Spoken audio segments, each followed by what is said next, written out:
poor young woman defended an older lady with no memory, not knowing she was the Duke's mother. Before we begin this beautiful period romance story, tell me in the comments where you're listening from. I love knowing where you're joining me from. The day began like so many others in Isabel's life, with the bell of the nearby church and the call of her mistress rising almost at the same time. She rose from her narrow bed before the light had fully settled over Seville, washed quickly in the chipped basin, tied her dark hair back, and straightened her simple dress. There was no space for delay. In the kitchen below, the cook was already shouting about bread and coffee, and the housekeeper would be waiting with a list in hand.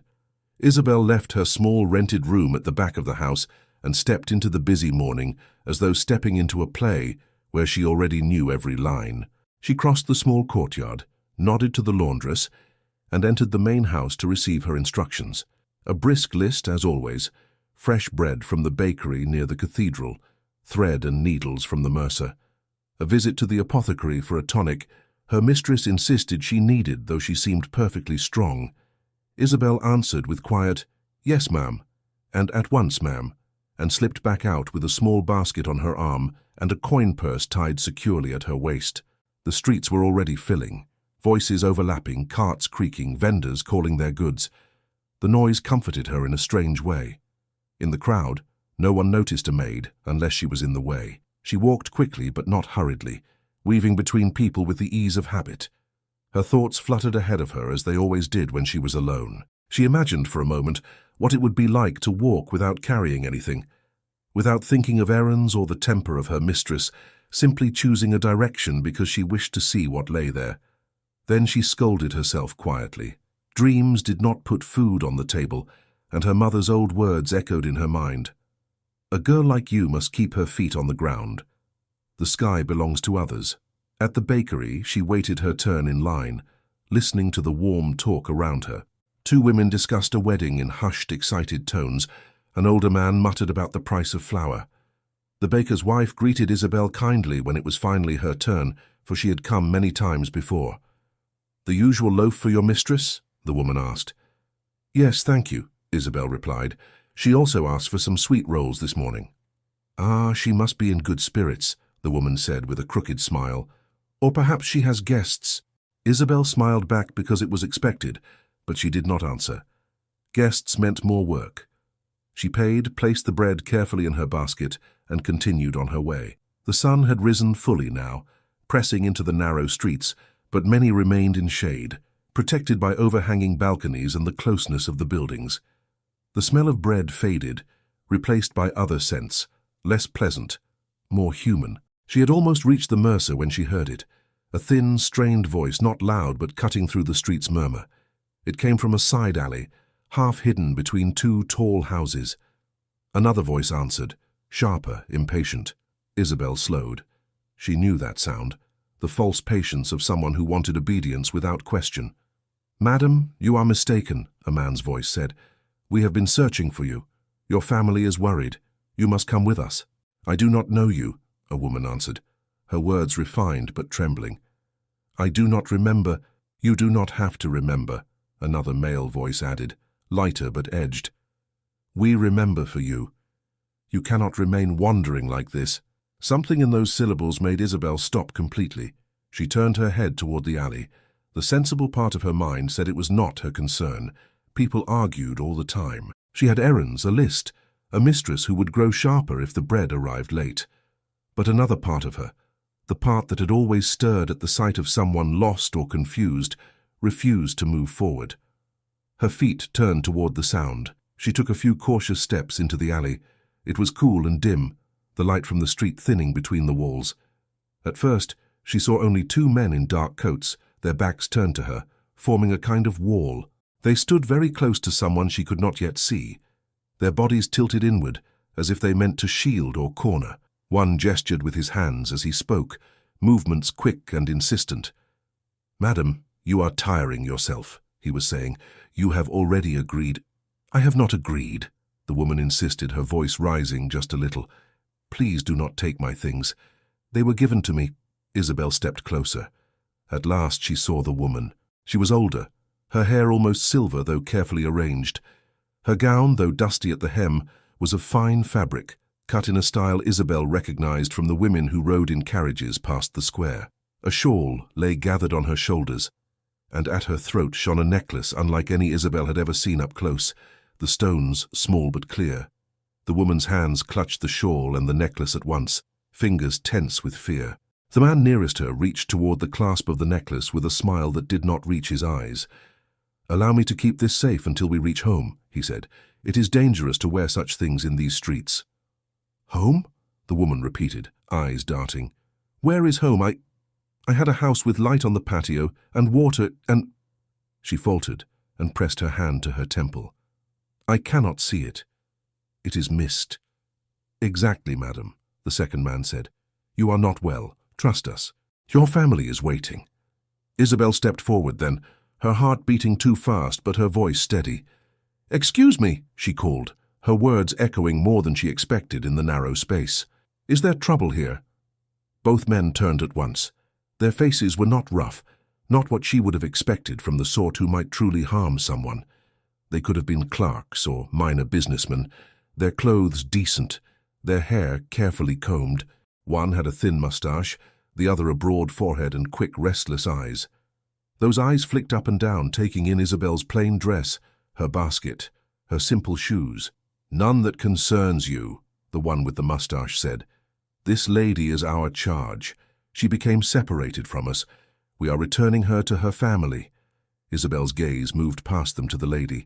The older woman's eyes were now on her, wide and strangely childlike.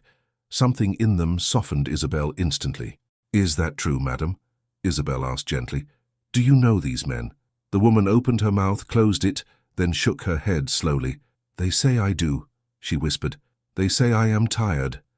I do feel tired, but I do not remember their faces." The restless-eyed man gave a quick laugh that did not suit the situation. "She has been confused all day," he said. "We have explained ourselves to her many times. You see the state she is in. You are a kind girl, I am sure, but this is not your affair." Isabel felt heat rising in her cheeks. She was indeed a girl and plainly dressed and no one of importance. Yet the unease in her chest refused to obey that simple fact. "She does not seem certain," she said. "Forgive me, but it might be better to take her to the nearest chapel. The priest could send word to her family. It would be safer." The mustached man's smile thinned. "We do not need a priest," he answered. "We have been entrusted with her." "Entrusted by whom?" Isabel asked, still calm. "May I know the name of the household? Perhaps I have heard of it. I may help you find it more quickly." "That is enough," the restless-eyed man snapped, then forced his tone back to politeness. "You may go on your way, señorita. You have done what good you can by asking. Now allow us to do ours." He reached again for the necklace. The older woman flinched and shrank back, her hand shooting out toward Isabel instead. Her fingers closed around Isabel's wrist with surprising strength. "Do not let them take it," she murmured. "This was given to me long ago. I remember that. I remember a garden, fountains, Cordoba." The word hung in the air. Isabel felt it as much as heard it. Cordoba. It was not a street name or the name of a baker. It was a city. It was also, she vaguely recalled from overheard conversations in the house where she served, the name of a powerful title. Duke of Cordoba. A man whose affairs were discussed in whispers by people who would never meet him. The mustached man's eyes narrowed. "Madam," he said firmly, "you are distressing yourself. Give me the necklace. We shall—" "No," the woman whispered, clutching Isabel's hand tighter. "I do not wish to go with them." The choice lay before Isabel as clearly as if it had been written on the stone beneath her feet. Turn away, and her day would continue as planned. The bread would reach the table on time. Her mistress would be satisfied. The image of the older woman's frightened eyes pressed against that possibility like a weight. Isabel set her basket down carefully at her feet. "Sir," she said, looking at the mustached man, "if she is truly your charge, you will have no objection to a short walk to the chapel. It is close. We can ask the priest if any family has sent word about a missing lady. Until then, I think it unwise to remove her ornaments or press her further." "She is confused," the restless-eyed man said, his impatience showing more clearly now. "She does not know what she wants." "Perhaps not," Isabel answered, "but it is plain enough what she does not want." Their eyes met. For a moment, All four of them were still. A breeze moved down the alley, carrying with it the distant sound of a bell. The restless-eyed man broke the silence first. "We do not have time for this," he muttered. "Come, madam. We insist." He stepped toward the woman again. Isabel moved at the same moment, placing herself slightly between them and the older lady without thinking. Her voice, when she spoke next, was quieter but firmer. "If you insist on moving her against her will," she said, "I will call out. There are many people in the street. They will come. Perhaps they will believe your story, perhaps not. Do you wish to risk such attention?" The mustached man drew in a breath, holding her gaze. There was no threat in his expression, only deep annoyance. He glanced over her shoulder toward the mouth of the alley, where the movement of people could be glimpsed passing by. The restless-eyed man followed his look and made a small sound of frustration. "This is absurd," he said. "A servant girl cannot— She can cause us trouble," the mustached man interrupted. "And we have had enough of that." He turned to the older lady and adjusted his tone. "Madam, we meant only to help," he said smoothly. "If you prefer to trust this girl and some priest, by all means do so. We will inform your family where you were last seen." "You know the name of her family, then?" Isabel asked quickly. "Of course," he replied, "but I see no reason to share it with a stranger who delights in delay." Isabel felt the woman's grip on her arm tighten at the word delay, as if any moment lost might carry her further away from what little she remembered. It made the choice simple. "Then we shall trust the priest," Isabel said. "If you truly know her household, you may send word to him instead of to me." The restless-eyed man shook his head, clearly angered, but restraining himself. "You will regret interfering in matters you do not understand," he said in a low voice. "Perhaps," Isabel answered, "but I would regret it more if I walked away and something happened to her." He looked as though he wished to argue, but the mustached man laid a hand on his arm. "Enough," he said. "We waste time. Let us leave her with her guardian." His tone on the last word carried a layer of scorn, but he turned away. They walked past Isabel without another word, their steps brisk. As they reached the street, the mustached man glanced back once, his expression thoughtful and cold, then disappeared into the flow of people. The restless-eyed one did not look back at all. For a moment, the alley seemed emptier than before, as if all the air had left with them. Isabel let out a breath she had not realized she was holding. She turned to the older woman, whose hand still held her wrist. "Are you hurt, madam?" she asked. "Did they touch you?" The woman shook her head slowly. "No. They pressed me. They spoke and spoke until my thoughts turned to mud. I did not know where to step. Then you were there." Her gaze sharpened slightly. "Who are you?" "Isabel, madam," she replied. "Just Isabel. I am a maid in a house near here. I was sent to run errands." "Isabel," the woman repeated, tasting the name as if it were unfamiliar but pleasant. "Yes, you have a clear face. It is easier to remember a clear face." Isabel felt a small, embarrassed warmth at that. "Do you know your own name, madam?" she asked gently. "Where you live? I would like to help you return." The woman's brow furrowed. She released Isabel's wrist only to press both hands to her temples, eyes closing tight. For several heartbeats she stood like that, a fine statue trembling on a fragile base. Then she lowered her hands, her expression full of apology. "I do not know," she whispered. "It is as if there is a curtain where my thoughts should be. I push, and it does not move. There are glimpses, a courtyard with water, trees, people bowing, a young man with dark eyes. Alejandro, yes, that name I remember. Alejandro. And Cordoba. But there is no door to these things. They float." Isabel repeated the names softly. "Alejandro, Cordoba. Perhaps they belong to your family," she suggested. "Perhaps you are from that city." "Yes, perhaps," the woman said slowly. "But when I try to see the road there is only mist." "What shall I do, Isabel? Where shall I go?" The question was simple, and yet it pierced Isabel's heart. The woman's dress and jewels told one story, her confusion told another. The men's insistence troubled her more now that she knew how little the lady remembered. Isabel looked toward the mouth of the alley.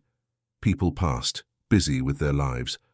None of them knew that inside, a woman who might have once had many to attend her, now stood lost, unable to name herself. "We will go to the chapel," Isabel said at last. "The priest will know what to do. He speaks with many families. Perhaps he will recognize your description or know someone who can help." "Yes," the woman agreed, though she sounded tired. "If you say so. I will trust your judgment, Isabel." Those words made Isabel stand a little straighter. She picked up her basket and offered her arm. The older woman took it, her grip light but constant. Together they walked back into the street. A few people glanced their way, noting the contrast between Isabel's plain dress and the lady's fine clothes, but no one stopped them. The city's noise swallowed their small pair. They reached the chapel after a short walk. It was a modest place, the stone worn smooth by many hands and years. Isabel guided the lady inside and spoke briefly with the priest, a kindly man who had seen much of human distress. He listened, eyes thoughtful, then asked the older woman a few gentle questions. She answered as best she could, but her answers circled the same few fragments. Cordoba, fountains, Alejandro, a house that felt like a palace. "I do not know her," the priest admitted quietly to Isabel afterward, as the lady sat near the front of the chapel, fingers moving over her necklace as if it were a lifeline. "But that is not surprising. Seville has many visitors. She may be from another city, as she says. I will mention her at the next gathering of clergy. Perhaps one of my brothers has heard of a missing lady." "In the meantime," Isabel asked, "she cannot stay here all day and night, can she?" The priest hesitated. "We could find a place temporarily," he said, "but I have seen how she clings to you, child. She seems calmer when you stand near." Isabel glanced toward the woman. It was true. When they walked, the lady's steps had faltered only when Isabel's grip lightened. In the chapel, her eyes had followed Isabel's movements like a child afraid of losing sight of a parent. "I have a very small room," Isabel said slowly. "It is at the back of the house where I serve. It is not grand, but it is clean. Perhaps she could rest there for a few hours, only until you hear if someone is searching for her." The priest studied her face. "Your mistress," he said. "What will she think?" Isabel's stomach tightened. "I do not know," she admitted. "She is not cruel, but she does not like surprises. Still, if I do nothing, I will think of this lady all day. I will imagine her wandering. Sometimes," the priest said gently, "charity requires courage. If you believe this is what you must do, I will not forbid it. I will come in the evening to see how she fares and to tell you if any news arrives." "Thank you, Father," Isabel replied, half relieved and half afraid. She returned to the older woman and explained the plan as simply as she could. "It is not a great house," she said, feeling the need to prepare her. "It is only a room, but you may rest. You are safe there." "Safe," the woman repeated, as if testing the word. "That is all I wish. I have never thought of it before, but now it seems to be everything." They left the chapel together. On the way back, Isabel detoured briefly to the house where she served, heart pounding as she delivered the bread and the other purchases to the kitchen. The cook scolded her for being slower than usual. The housekeeper frowned and said she had better not make a habit of wandering. Isabel bit her tongue on a retort and murmured apologies, then asked permission to leave again on a small errand. "Do you not have linens to mend?" the housekeeper demanded. "I will see to them before nightfall," Isabel promised. "There is something I must do first." The housekeeper grumbled but waved her away. Isabel returned to the alley where she had asked the older woman to wait in the shade. Her heart eased when she saw her still there, seated on a low stone, hands folded, eyes closed. She opened them at the sound of Isabel's steps and smiled faintly. "You came back," she said. "Of course I did," Isabel replied. "Come, madam. It is not far now." Her room was indeed small, barely large enough for the narrow bed, a wooden chair, and a chest where she kept her few belongings. A single window looked onto the inner courtyard of the poor house, where laundry lines stretched between walls and voices rose and fell throughout the day. Isabel watched the older woman's face carefully as she entered, wondering if the plainness of the space would shock her. Instead, the lady sighed with relief. "It is quiet," she said. "I like the quiet. There are no voices telling me what to remember." "You are welcome," Isabel said, feeling shy. "Please sit." The woman sat on the bed, smoothing her skirt with elegant hands. Up close, the fineness of her clothing was even more evident. The lace at her cuffs was delicate, the fabric of her bodice rich despite the dust at the edges. The necklace at her throat caught the light from the window, scattering it in small flashes. "You must be thirsty," Isabel said. I will bring water. She filled a cup from the clay jug she kept near the door and offered it. The woman drank with small, careful sips, as if she had been taught to do everything with grace. Thank you, Isabel, she said when she finished. You are very kind. I hope I do not trouble you too much. It is no trouble, Isabel lied. The truth was that her mind raced with questions and worries. Do your hands or your head ache? Do you feel ill? Only tired, the woman replied. My thoughts run in circles. Sometimes I catch one and it looks clear for a moment. Then it slips away again. Perhaps rest will help, Isabel suggested. If you like, you may lie down. I can sit on the chair. I will not leave you alone. The older woman hesitated. I do not wish to displace you from your own bed, she said.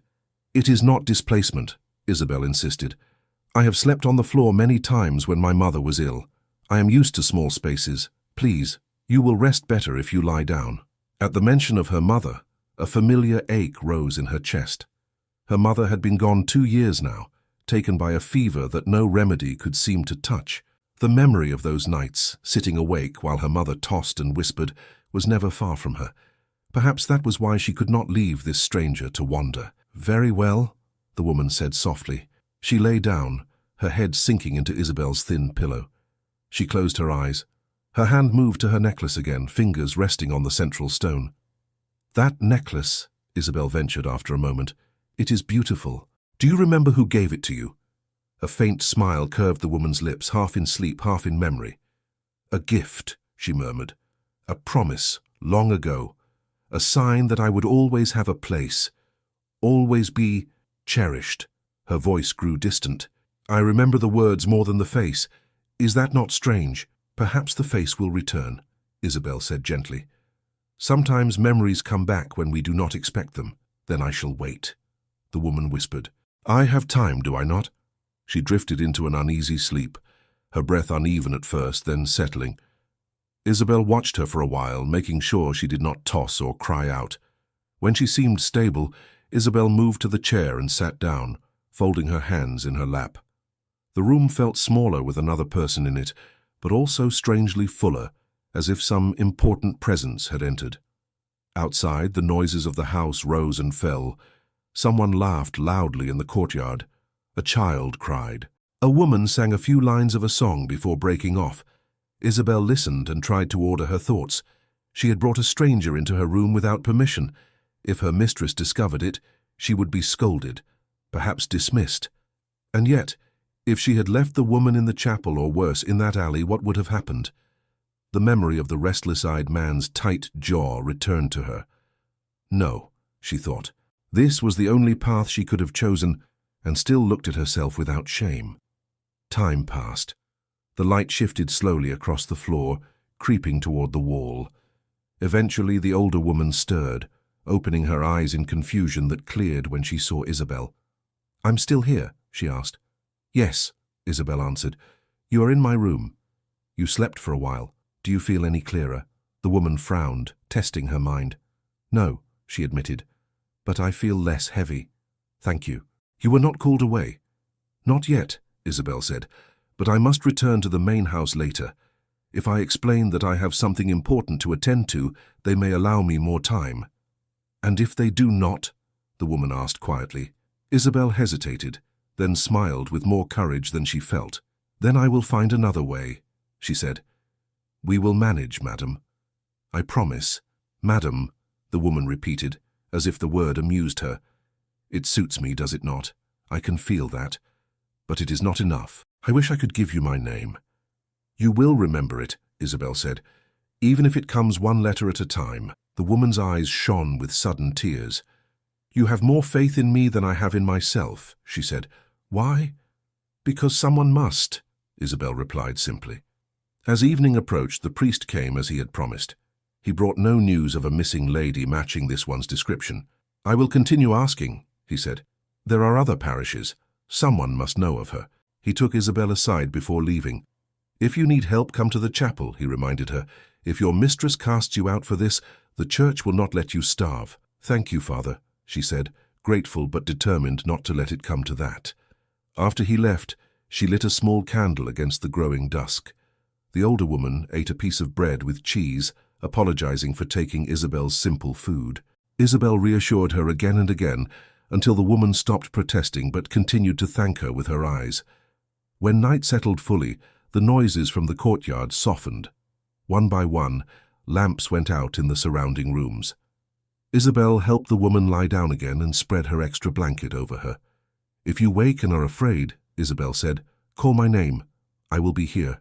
"You are not afraid to sleep beside a stranger?" the woman asked. Isabel pulled a folded cloth from the chest to use as a thin cushion on the floor.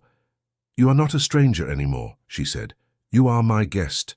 That seemed to move the woman more than anything else. "Guest," she repeated. "It has been a long time since I felt like a guest anywhere. Lately I've felt more like luggage." She sighed, then smiled. "Good night, Isabel." "Good night, madam," Isabel replied. The room fell quiet. Long after the older woman's breathing had become even and slow, Isabel lay awake, staring up at the shadowed ceiling. Thoughts tumbled over each other in her mind. The men in the alley, the priest's concern, the risk she had taken. What if the men returned? What if they went to the authorities and claimed she had stolen the lady? What if the lady's family, wherever they were, misunderstood everything? Her eyes burned, but she forced herself to stay calm. She reminded herself that she had done nothing wrong. She had stepped in when someone needed help. Still, she knew that in this world, truth and justice did not always bow to the same master. A poor girl who stood between powerful people and what they wanted did not always fare well. Sometime near dawn, she slept at last. When she woke, pale light was already filtering through the small window, painting a faint square on the floor. The older woman was awake too, sitting on the edge of the bed, her hands folded neatly in her lap. "I have washed my face," she announced gently. "I hope I have not used too much of your water." "You use what you need," Isabel said, rising and stretching. "I will fetch more." She stepped out into the courtyard with her jug, greeted a few neighbors, and ignored the curious looks when they asked who had spent the night in her room. One or two had seen the older woman arrive. "Is she kin to you?" a woman asked, hanging linens. "No," Isabel said. "She is someone who needed a place to rest, that is all." The woman raised her brows. "Be careful," she advised. "Guests who wear jewels like that bring questions with them." "I know," Isabel murmured. Word traveled quickly in such houses. By the time Isabel returned to her room with the refilled jug, she could feel the stir of whispers moving along the walls like a draft. She pushed them aside and focused on the tasks before her. She helped the older woman wash properly, combed her hair gently, and adjusted her shawl. "You look quite well," Isabel said with a smile. "No one would guess you spent the night on a poor girl's bed." "On the contrary," the woman replied, touching Isabel's cheek briefly. "I think your bed did more for my soul than any cushion in a great house." The day passed in a peculiar rhythm. Isabel went back and forth between her duties in the main house and her room, inventing small errands to justify her movements. Each time she returned, she expected to find the woman in distress, but she was always seated calmly, sometimes humming a tune she could not fully remember, sometimes gazing out the tiny window at the patch of sky as if waiting for it to speak. By late afternoon, Isabel's nerves were stretched thin. She knew this situation could not last. A solution had to be found. The priest might bring news. The lady might recall a crucial detail. Something would change. It was impossible to remain suspended like this, between charity and danger. The sun dipped lower, casting longer shadows in the courtyard. People began to return from their day's work. Pots clanged in kitchens, doors opened and closed. Isabel and the older woman shared another simple meal, speaking in soft tones about small things. The woman confessed that she liked the sound of children playing, though she could not remember if she had ever had any of her own. Isabel listened and answered, hiding her own fatigue. Then, just as the sky outside the window began to turn from bright to muted, a different sound reached them. It was the sound of wheels on cobblestones, not the uneven rattle of common carts, but a smoother, heavier roll, accompanied by the clatter of hooves and the low murmur of many voices. The noise did not pass by. It slowed. It stopped. Isabel's heart climbed into her throat.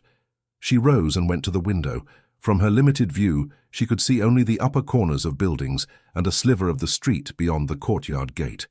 But she could hear clearly. People in the street were exclaiming, their voices tinged with surprise and awe. "Carriages," someone whispered near the stairwell. "Fine ones. Look at that crest. Who would bring such carriages here?" another asked. "This is no place for grand folk." Bootsteps sounded in the corridor outside Isabel's door, accompanied by the rustle of better cloth than anyone in the house usually wore. There was a knock, firm and commanding, that made the thin wood tremble.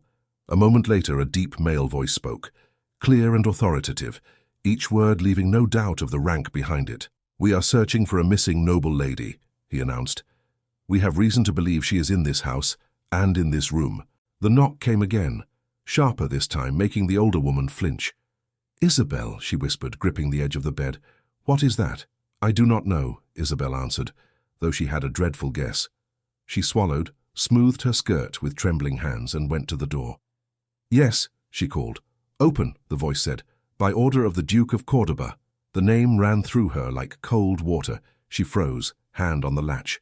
Duke of Cordoba. The word Cordoba, which had fallen from the older lady's lips like a fragment of a dream, now stood outside her door in the shape of power. "Isabel," the woman said again, more anxious now. "It is all right," Isabel murmured, though her heart disagreed. "I will open." She drew in a breath and lifted the latch. The door swung inward. The small room filled at once with the presence of people who did not belong to such a poor space. Two men in dark livery stepped in first, their posture straight, eyes sweeping the room in a quick, practiced way. Behind them, in the doorway, stood a taller figure who did not move at once.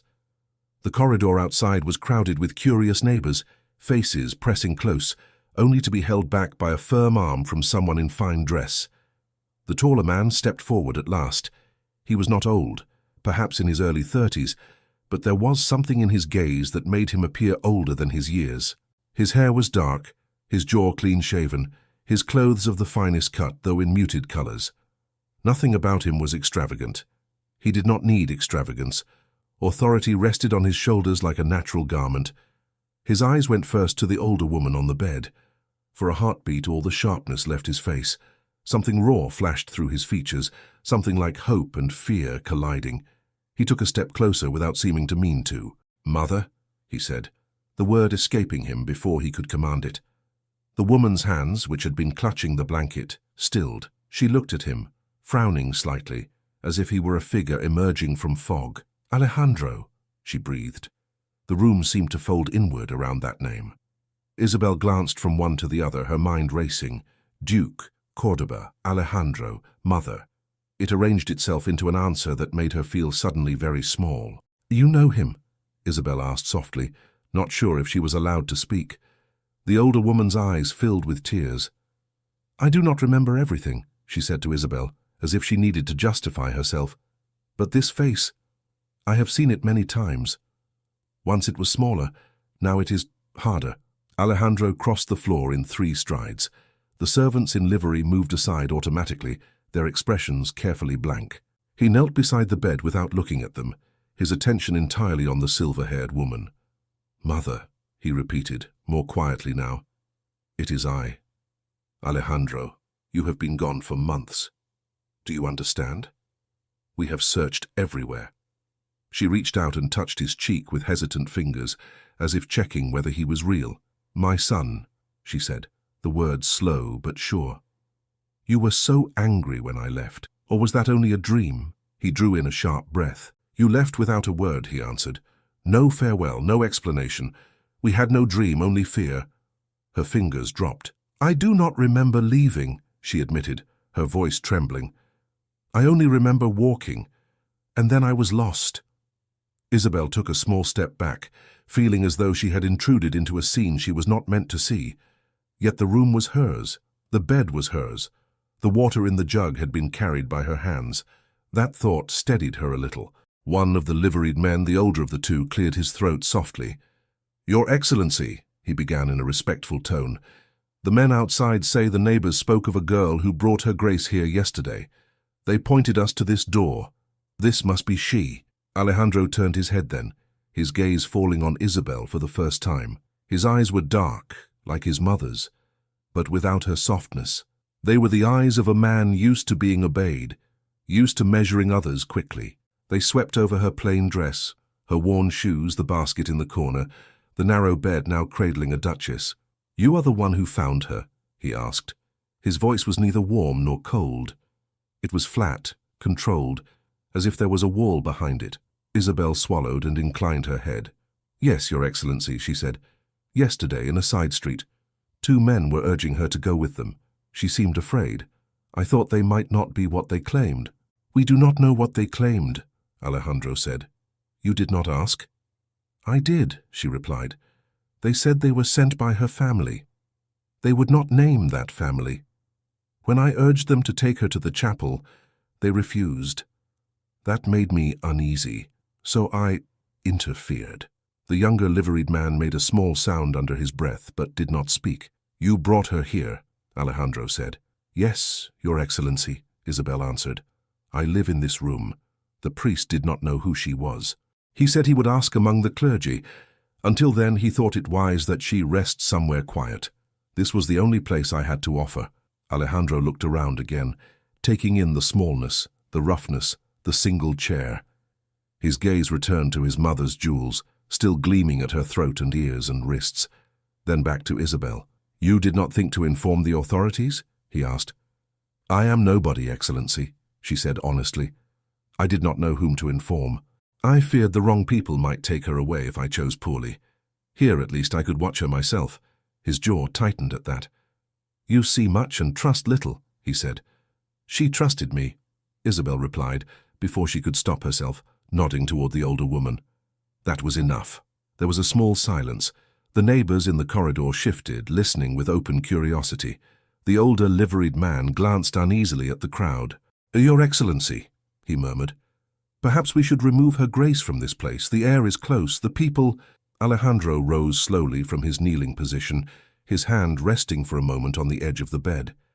He looked down at his mother. Can you stand? He asked her. We will take you home. Home, she repeated, tasting the word.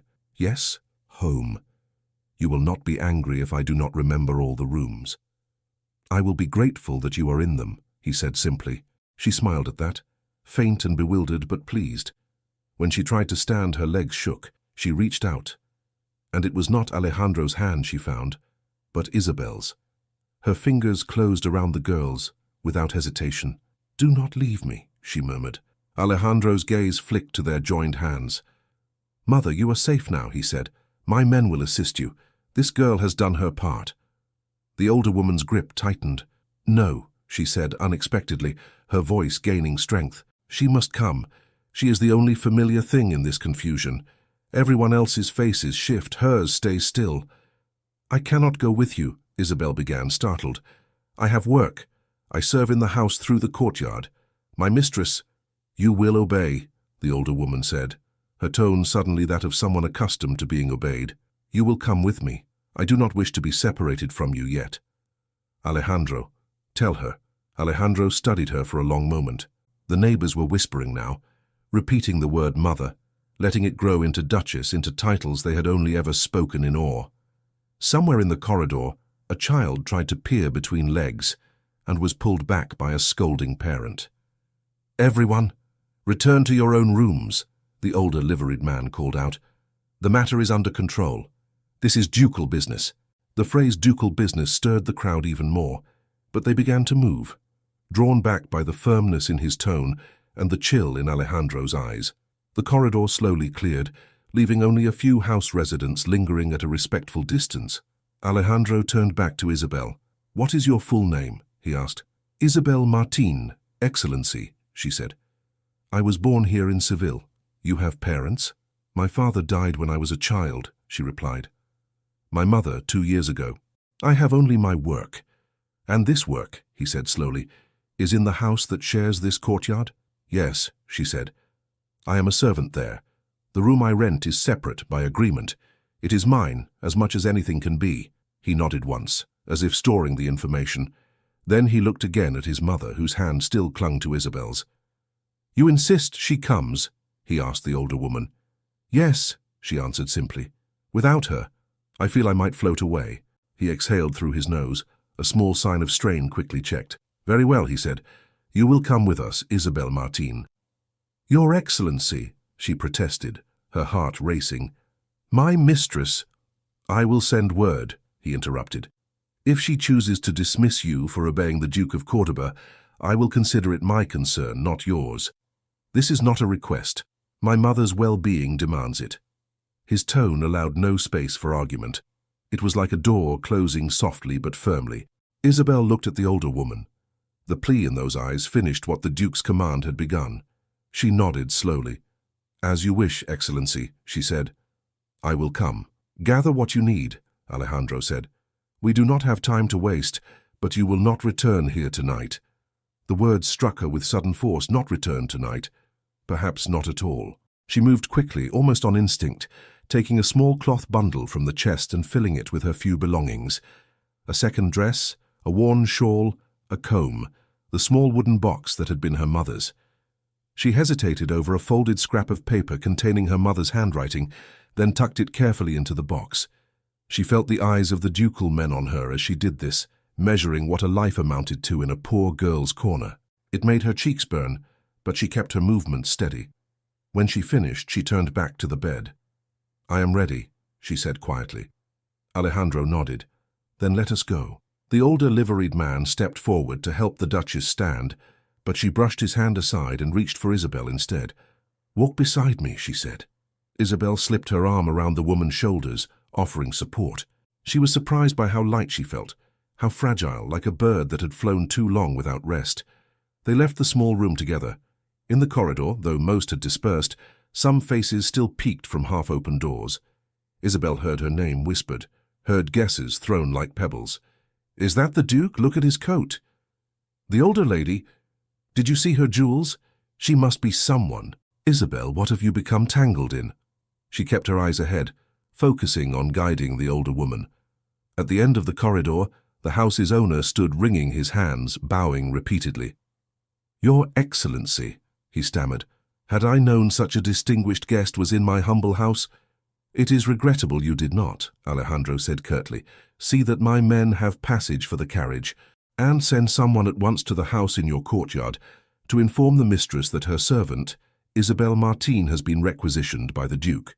She may send a message after us if she wishes to object." The owner's eyes widened. "No objection, Your Excellency, none at all. It is an honor." He hurried off, almost tripping over his own feet. The younger liveried man moved ahead to clear a path through the courtyard where more people had gathered. The Duke and his mother, with Isabel between them, followed. In the courtyard, the older woman paused, staring up at the patch of sky above. "It is smaller here," she remarked. "It will be larger at home," Alejandro said.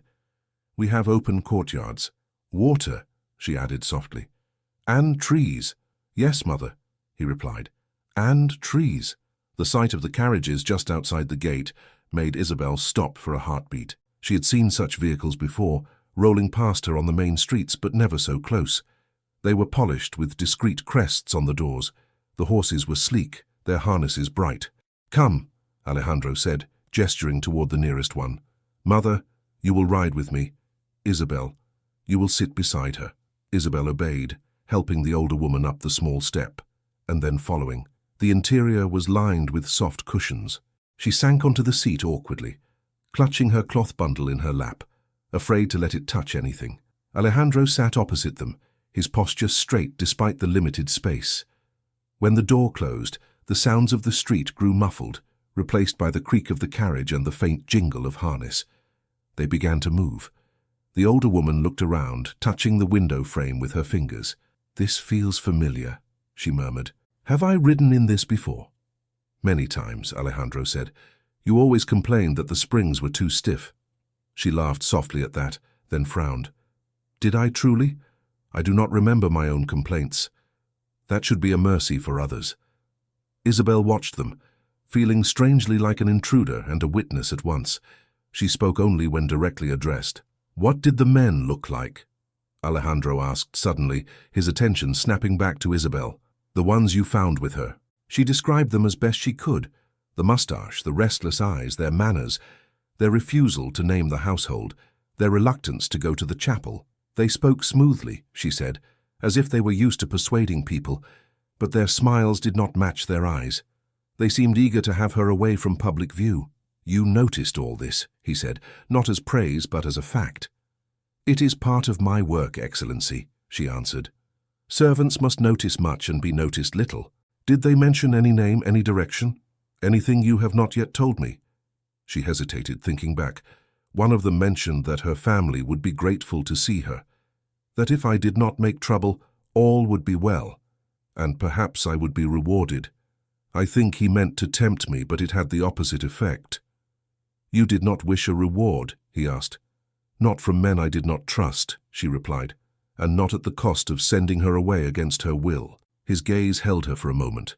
You understand that some will say you kept her here to gain more than a reward, he said. I understand that people say many things, she said quietly.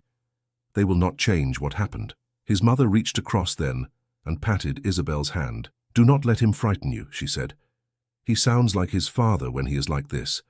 Too many numbers in his head, not enough kindness on his tongue, but his heart is not as cold as it seems.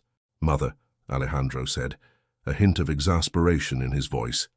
It is true, she insisted. You grind yourself like wheat. You forget you are not a mill. She turned back to Isabel. Do not tremble whenever he speaks. He is not a god. He is only a man who has been given too many keys. Isabel bit back a smile, surprised by the Duchess's sudden sharpness. Alejandro's lips tightened, but she thought she saw a flicker of reluctant amusement in his eyes. The journey continued. The city's sounds changed as they left the narrow inner streets and moved toward wider avenues. Isabel peered out once and saw buildings growing grander, the crowds thinner. Then, after some time, the city thinned as well, replaced by more open roads. You are taking her to Córdoba itself? Isabel asked before she could stop herself. So far. The ducal estate, Alejandro corrected. It is not in the heart of the city, but near enough. She will be cared for there. And I? Isabel asked softly. You will answer the questions that need answering, he said. Until I am satisfied I understand everything that has happened. Then I may return? She pressed. Let us first see whether my mother wishes you to, he said. Her comfort will be weighed along with other matters. The answer settled like a stone in her stomach. She lowered her eyes to her hands, twisting the cloth of her bundle. When she dared look up again, the view had changed. The carriage was passing through large gates into a wide courtyard. Walls of pale stone rose on three sides, with windows in long rows. It was not the largest estate in the world, perhaps, but to Isabel it seemed immense. There were people everywhere, men in livery, women in simple gowns, others in finer clothing. They turned to watch as the carriages rolled in. The carriage stopped. The door opened. Alejandro stepped out first, then turned and held out his hand for his mother. I will need both, she said, looking from him to Isabel. One for balance, one for comfort. He offered his right. Isabel, flushing, offered her left. Together they helped the older woman down. As her feet touched the ground, a murmur swept through the gathered staff. Her Grace, the Duchess, she has returned. Praise be. Isabel stood slightly behind her, feeling eyes on her from every side. She heard the whispers begin almost at once. Who is the girl? She is no cousin. Look at her dress. She came in the Duke's carriage. Did you see? Alejandro ignored the murmurs. My mother has returned, he said, his voice carrying clearly. She is tired, and not fully herself. She will be treated with the utmost gentleness. Anyone who disturbs her peace will answer to me. There was a chorus of, Yes, Your Excellency, and bows and curtsies. Then a new voice spoke from the steps of the main entrance, smooth and warm, with a touch of practiced charm. Cousin, it called. We are all relieved. We had begun to fear the worst. Isabel glanced up. A man slightly younger than Alejandro was descending the steps. His hair was lighter, his smile quick, his eyes bright and watching. He moved with easy grace, as if the courtyard were a stage and he the favorite actor. Esteban, Alejandro said.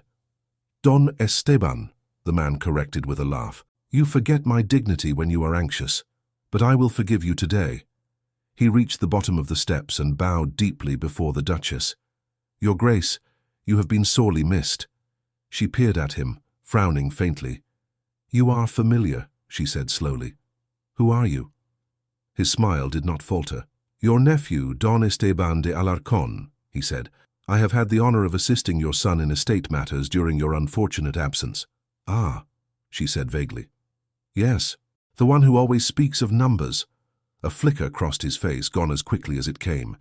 He straightened and turned to Isabel, as if only now noticing her. "And who is this?" he asked lightly. Alejandro answered before she could. "The girl who found my mother," he said. "She brought her to shelter and sent word to the clergy. We owe her thanks. Until matters are clarified, she will remain here." Isabel felt herself flush again under Esteban's open inspection.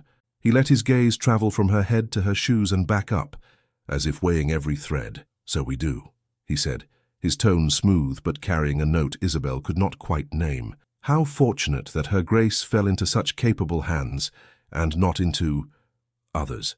His eyes flickered briefly toward the servants, as if implying danger lurking in every poor face. Then they settled back on Isabel with a hint of amusement. "How you must be very brave, señorita." "Isabel Martin," she supplied, forcing herself to stand straight. "Señorita Martin," he repeated, adding a small flourish to the name. "Welcome to Córdoba. I am sure your time here will be enlightening." Isabel could not tell whether he meant it kindly or not. She settled for a nod. Another voice called from above. "Your Excellency." They all looked up. A woman was standing halfway down the steps, her dress elegant but not ostentatious, her posture impeccable. Her features were fine, her eyes clear. She did not smile, but her expression was composed. "Doña Inés," Alejandro said. "News spread quickly," she said, descending the remaining steps. "I could hardly remain inside when I heard that her grace had returned." She curtsied before the Duchess. "My lady, it rejoices me to see you." "And who are you?" the older woman asked, weary now from so many new faces. "Inés de Valderrama," she replied, "a friend of the family." Her glance slid briefly toward Alejandro when she said, "friend," then away. Isabel noticed that small moment and filed it somewhere in the back of her mind. Inés turned to Isabel next, her gaze cooler, more measured than Esteban's open curiosity. "And this?" she asked Alejandro. "The girl responsible for my mother's presence here instead of some unknown ditch," he said. "We owe her a debt." "How admirable," Inés said, though her tone carried no warmth. "The courage of the lower classes always touches me." She inclined her head slightly toward Isabel. "You must feel very out of place, child. I hope our staff will make your stay bearable." "Thank you, Señora," Isabel said, sensing that any other answer would be mistake. Alejandro lifted his hand slightly, and the murmurs around them quieted again. "Enough greetings for now," he said. "My mother is tired. She will be taken to her rooms. Isabel will accompany her. I want an attendant there as well, someone discreet and patient." One of the older women in the staff stepped forward and curtsied deeply. "I will see to it, Your Excellency." "Good," he said. He looked at his mother. "Can you walk a little further?" "If Isabel is beside me," she replied. "Then Isabel will be beside you," he said, as if settling a question of furniture placement rather than overturning a servant's life. They moved toward the entrance, the Duchess in the middle, Isabel at her side, Alejandro walking slightly ahead, Esteban and Inés following at a polite distance. Servants parted before them like water. Inside, the coolness of the stone halls pressed against Isabel's skin. It smelled faintly of wax and linen, and something else she could not name. A scent of wealth and order. The ceilings arched higher than any room she had ever seen. Her eyes darted from one thing to another, trying to take it all in. But there was too much. "Do not stare," came a soft voice near her ear. She turned her head slightly. It was Doña Inés, walking close enough to be heard, but not to disturb the Duchess. "They will take it as a sign of greed," Inés added. "Better to keep your eyes low, at least for now." Isabel bit the inside of her cheek and lowered her gaze. "Thank you for the advice," she murmured. "It is not advice," Inés said. "It is a warning. This house is full of eyes. Some watch out of habit, others out of dislike." "Dislike of whom?" Isabel asked before she could stop herself. "Of anything that does not fit," Inés replied. "That includes you." She moved ahead then, leaving Isabel with that weight. They reached a wide staircase. The Duchess's legs faltered again. "I do not remember this climb," she said. "You complained of it often," Alejandro said. "Now you will have help." Two women from the staff came forward to assist, but again the Duchess leaned more on Isabel than on them. Isabel's arm ached slightly from the effort, But she did not pull away. At the top of the stairs, they turned down a quieter corridor. The noise from the entrance hall faded. The doors here were fewer, the walls adorned with paintings. Isabel caught glimpses of faces, landscapes, horses, but did not linger. At last they stopped before a large door. Alejandro opened it himself. Inside was a spacious room with a large bed, chairs, a table by the window. It was unmistakably the chamber of someone important. "Home," the Duchess said softly, stepping inside. "This I remember." "Then let it remember you," Alejandro said. The staff arranged themselves along the walls, waiting for orders. Alejandro turned to Isabel. "You will stay here," he said, "at least for now. You will assist my mother as you have done, and you will answer any questions I have. You will not wander the house without permission. If you attempt to leave without my knowledge, do not expect hospitality." Isabel nodded, feeling the walls of the room close around her, even though they were far apart. "I understand, Excellency," she said. Esteban, standing near the doorway, cleared his throat. "Cousin," he said lightly, "surely the girl will need some supervision. We do not know who sent her, or whether those men she speaks of were acting alone. It would be unfortunate if we welcomed a wolf while chasing shadows." Alejandro's gaze hardened. "You imply much," he said. "Do you have any reason besides your imagination to suspect her?" "No," Esteban said at once. "I only think of your safety, our safety. The house has enemies, as you well know. They may see an opportunity in your joy." Inez added in a measured tone, "It is not unreasonable, Your Excellency, to consider that Her Grace's disappearance and sudden return may be connected to interests we do not yet see. The girl may be exactly as she appears, or she may not. Caution is not an insult, it is prudence." Alejandro looked at Isabel again. In his eyes now there was not only doubt, but conflict. Gratitude pulled one way, suspicion another. "You hear them," he said, "and they are not wholly wrong. Until we know more, you are both guest and suspect in this house. You will be treated with basic respect, but you will not mistake your position. Do you accept this?" "What choice do I have?" Isabel asked quietly. He did not answer that. Instead, he turned to the older woman. "Mother, you must rest," he said. "I will come later with the physician. For now, Isabel will stay with you." "I should like that," she said. "But do not be too hard on her, Alejandro. She did what you forgot how to do." "What is that?" he asked. "Trust a stranger," she replied simply. He paused, something flickering in his face, then inclined his head. "Rest," he said again, and left the room. One by one, the others followed. The staff, after a few more instructions, withdrew. Esteban was the last at the door. He lingered, looking back at Isabel, who stood beside the bed, feeling very small under the high ceiling. "Welcome to our cage, little bird," he said softly, his smile almost kind. "Some cages are gilded, but they are cages all the same." She stiffened. "I did not ask to enter it," she replied. "No," he agreed. "That is what makes it interesting." His smile widened by a fraction. Then he stepped out and closed the door. In the quiet that followed, Isabel helped the Duchess lie down, arranged her pillows, and took the small chair near the bed. Outside the door, footsteps faded. Further down the corridor, unseen by her, Don Esteban fell into step beside Doña Inés. "He keeps her close," he murmured. Inés's lips curved faintly.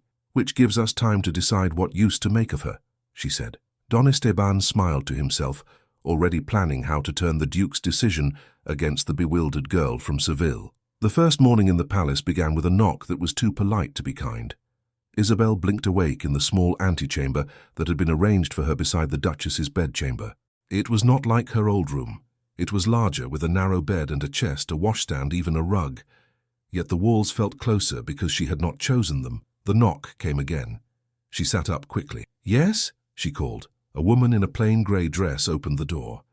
She was in her middle years, with a thin mouth and sharp eyes. Her posture said she was used to organizing others. "I am Matilda," she said. "I oversee the staff on this floor. The Duke has instructed that you will attend Her Grace upon rising." Her gaze swept Isabel from head to toe. "You are not dressed yet." "I just woke," Isabel answered.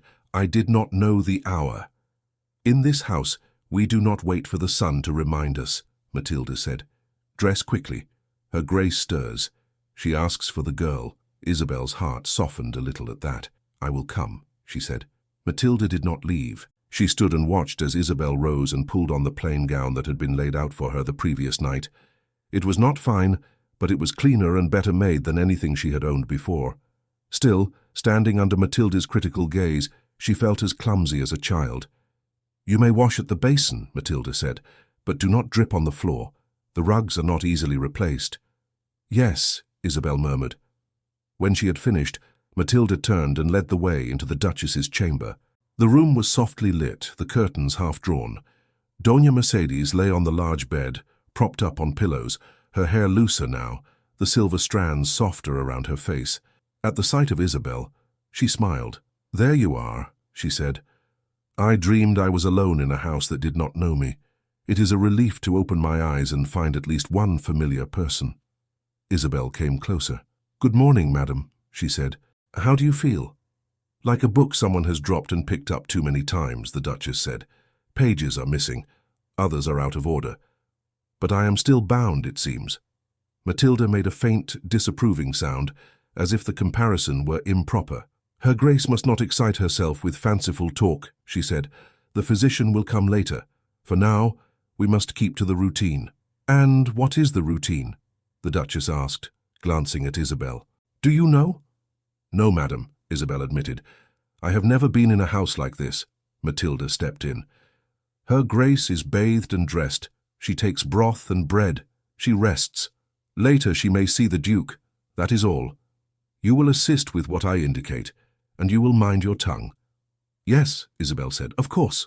The morning passed in a strange dance. Matilda and another maid moved efficiently, washing and dressing the Duchess, arranging her hair, changing linens. Isabel helped in small ways, handing cloths, holding a comb, smoothing the gown. Whenever the Duchess grew confused or wary, her eyes sought Isabel's face.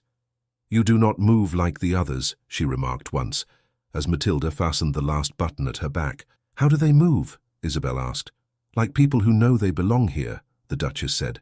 You move as if you are afraid the floor will open and swallow you. Isabel stiffened, then forced a small laugh. Perhaps it will grow used to me, she said. Matilda cut in. Her Grace should not be burdened with such talk. Isabel, you will sit over there and attend quietly. She pointed to a low chair near the window. Isabel obeyed. The message was clear, helpful, but not part of the household. Tolerated, but watched. Later, when trays arrived with food, the servants carrying them exchanged glances at the sight of Isabel. Is that the girl? One whispered, not as softly as he thought. She brought her Grace back, another answered. They say she is under suspicion. Suspicion of what? The first asked. Who knows? People disappear, they appear again, and there is always a story behind it. Be careful what you say. Their eyes flicked to Isabel and away. She kept her gaze on the Duchess's spoon, steadying her hand when it wavered. By midday, Alejandro came. His arrival did not need an announcement. The air changed. The servants in the room straightened. Matilda's mouth tightened into a line of greater respect. The Duchess looked toward the door as if she felt him. Good day, mother, he said, coming to her bedside. Is it? She asked. It is day, yes. Whether it is good, you must decide. You are the one with ledgers. He smiled faintly. If the ledger of this day begins with your presence, it is already less poor than the day before. Her eyes softened. You should have said such things more often when I was younger, she said. Perhaps I would not have run away. You did not run, mother, he said. You wandered. That sounds less romantic, she remarked, but perhaps more honest. He glanced around the room then, taking in Matilda, the other maid, and Isabel on her low chair. His gaze lingered on Isabel a moment longer. Matilda, he said, you may leave us for a while. You too, Anna. I wish to speak with my mother, and with Isabel alone. Matilda frowned slightly. Your Excellency. Her Grace tires easily. Perhaps another time would be better. That was not a suggestion, Alejandro said. Yes, Your Excellency, she replied quickly. She and the other maid curtsied and withdrew, closing the door behind them. The room felt larger and smaller at once. Alejandro pulled a chair close to the bed and sat, facing his mother. How is your head? He asked. Confused, she answered frankly. But less heavy than yesterday. I sleep better under my own roof. I remember some things, not all. He nodded. We will bring the physician. We will speak with pastors. We will do what we can. For now, let us begin with what you do recall. He looked toward Isabel, and what she recalls. Isabel shifted in her seat.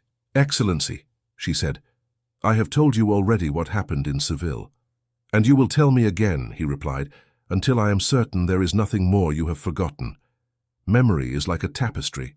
Each time it is touched, a new thread may show. The Duchess laughed softly. For you have been thinking of that line, have you not? She said. It sounds rehearsed. If it comforts you to tease me, mother, then I will not protest, he said, but I will still ask. He turned to Isabel and gestured lightly. Begin. So she did. She described the alley, the men, their manner, the Duchess's confusion, the chapel, the priest, the night in her room. Her voice was steady, though her hands twisted in her lap. Did they touch you, these men? Alejandro asked his mother when Isabel finished. Not roughly, she said, but their words pressed harder than hands. They wanted me to go somewhere I did not wish to go. I felt it, even if I did not understand why. Do you remember ever seeing them before? He asked. She closed her eyes. Faces blur, she said. Yours does not. Hers does not. She nodded toward Isabel. Theirs are like smudges on a page. He accepted that with a slight incline of his head. And in the days before you left the palace, he asked gently, what do you remember? She frowned, concentrating. Voices, she said. Too many. People speaking over me, asking me to sign things, telling me I was growing forgetful, that it would be better if I let others decide. I walked through my own house and felt like a guest. I felt small. Her hand trembled. Isabel reached out and covered it without thinking. The Duchess squeezed her fingers gratefully. Who asked you to sign? Alejandro's voice had lost its gentleness now. It was sharper. She hesitated. You sometimes, she said. But that was different. You have always asked. Others insisted. Who? He pressed. Your father's kin, she said. Your cousin, the one who smiles too quickly. Esteban. Alejandro's jaw clenched. What did he want you to sign? Papers, she said vaguely. About the estate. About if I should fall ill. He said it was prudent. He said you had so much to do, you needed help. I did not like how he spoke of you, as if you were not in the room. One day, after a great many words, I felt trapped. I walked out. I thought I would go to someone who would explain it all clearly. I do not remember if I found them. Only the streets, and then the alley, and then her. She squeezed Isabel's hand again. Alejandro sat very still. Why did you not tell me this when it began? He asked softly. I did, she said just as softly. You were busy. You told me not to worry. You trust Esteban. He is good with numbers. You are good with people who are good with numbers. He closed his eyes briefly, then opened them. I remember, he admitted. I did not see what you saw. You are seeing it now, she said. He looked at Isabel once more. You hear? He asked. Do you understand why I must question you, when I know there are people under this roof who would very much like my mother to stay confused? Yes, she said. I understand. Good, he replied. His tone softened slightly. Tell me this then. When you found her, did you ever consider keeping silent about the jewels she wore? The question stung, though she had expected it. No, she said. I do not care for jewels. They look well on others. On my hands they would look like borrowed glory that did not fit. I only thought of keeping her safe. His eyes searched her face for a long moment. Very well, he said at last. For now, I will trust that answer. For now, she repeated softly to herself. He rose. I will speak with Esteban, he said to his mother, and with others. Rest. Do not let their faces trouble you in your dreams. Let them trouble mine. When he left, Isabel exhaled. The Duchess looked at her with a mixture of fondness and concern. You are pale, she said. Did he frighten you? He has the power to do so, Isabel admitted, but not as much as the men in the alley did. His questions are sharp, but his eyes, I think they are not cruel. They are not, the Duchess agreed, but they can be blind when he wishes not to see. You must not let him make you smaller than you are. I am already very small, Isabel said. It is not a crime to be small, the Duchess replied. It is only a crime to believe that makes you less a person. The days that followed did not feel like days to Isabel. They felt like steps across a floor she did not yet know, always careful, always watched. She rose early, helped Matilda and the other maids with the Duchess, sat by the bed when the older woman grew tired, walked with her in the inner courtyard when she felt strong enough. She answered questions when Alejandro came. Always the same events, always the same words. She ate in a small side room near the Duchess's chamber, never in the servants' hall, never in the formal dining room. She lived between worlds, belonging to neither. The servants spoke about her when they thought she did not hear. She sleeps near her grace, one whispered. In an antechamber, like a trusted attendant, but she has no title. The Duke questions her every day, another said. He must suspect something. Or he is enchanted, a third suggested with a sly tone. Men are not so different even when they are dukes. Do not be foolish, Matilda snapped when she overheard that. He is not enchanted. He is cautious, and she— Her voice lowered. She is a complication. We have enough of those. Isabel pretended not to hear, but the words settled in her like stones. When she passed through the servants' corridors, some greeted her hesitantly. Others did not greet her at all, turning their backs. She quickly learned which faces softened at the sight of her, and which hardened. Once, in the late afternoon, when the Duchess slept and Matilda had gone to consult the steward, Isabel slipped into the corridor for a breath of air. As she walked, she heard laughter from an open doorway. Come, do not be so cruel, a woman's voice said. I am only speaking truth, another replied. Did you see her shoes? Worn as if she had walked from Seville to Cordoba on foot. She might have, a man added, to bring the Duchess back herself and collect a reward. Reward, the second woman said with a scoff. If she wished a reward, she would have made herself known sooner. No, she waited. She kept the Duchess in her room.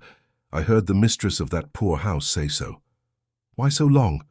What did she hope to gain? Isabel's throat tightened. She stepped away from the doorway, but her skirt rustled. The voices stopped. A moment later, a young maid appeared in the opening. Her eyes widened when she saw Isabel. Oh, she said. We were only speaking truth? Isabel asked quietly. The maid flushed. Repeating what others say, she admitted. We meant no harm. Words do harm whether you mean it or not, Isabel replied. I hope you remember that when you choose them. She walked away before they could answer. Her eyes burned, but she refused to let tears fall where others might see. The smallest kindness felt precious in that atmosphere.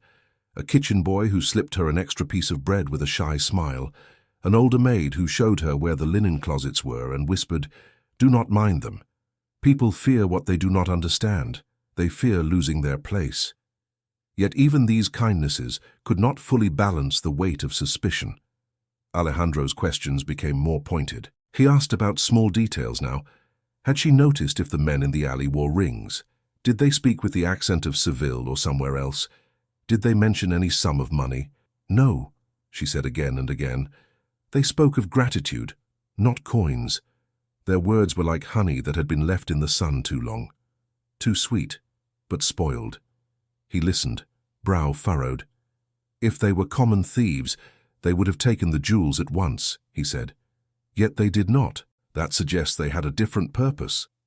To carry her somewhere and let others decide what to take, Isabel suggested.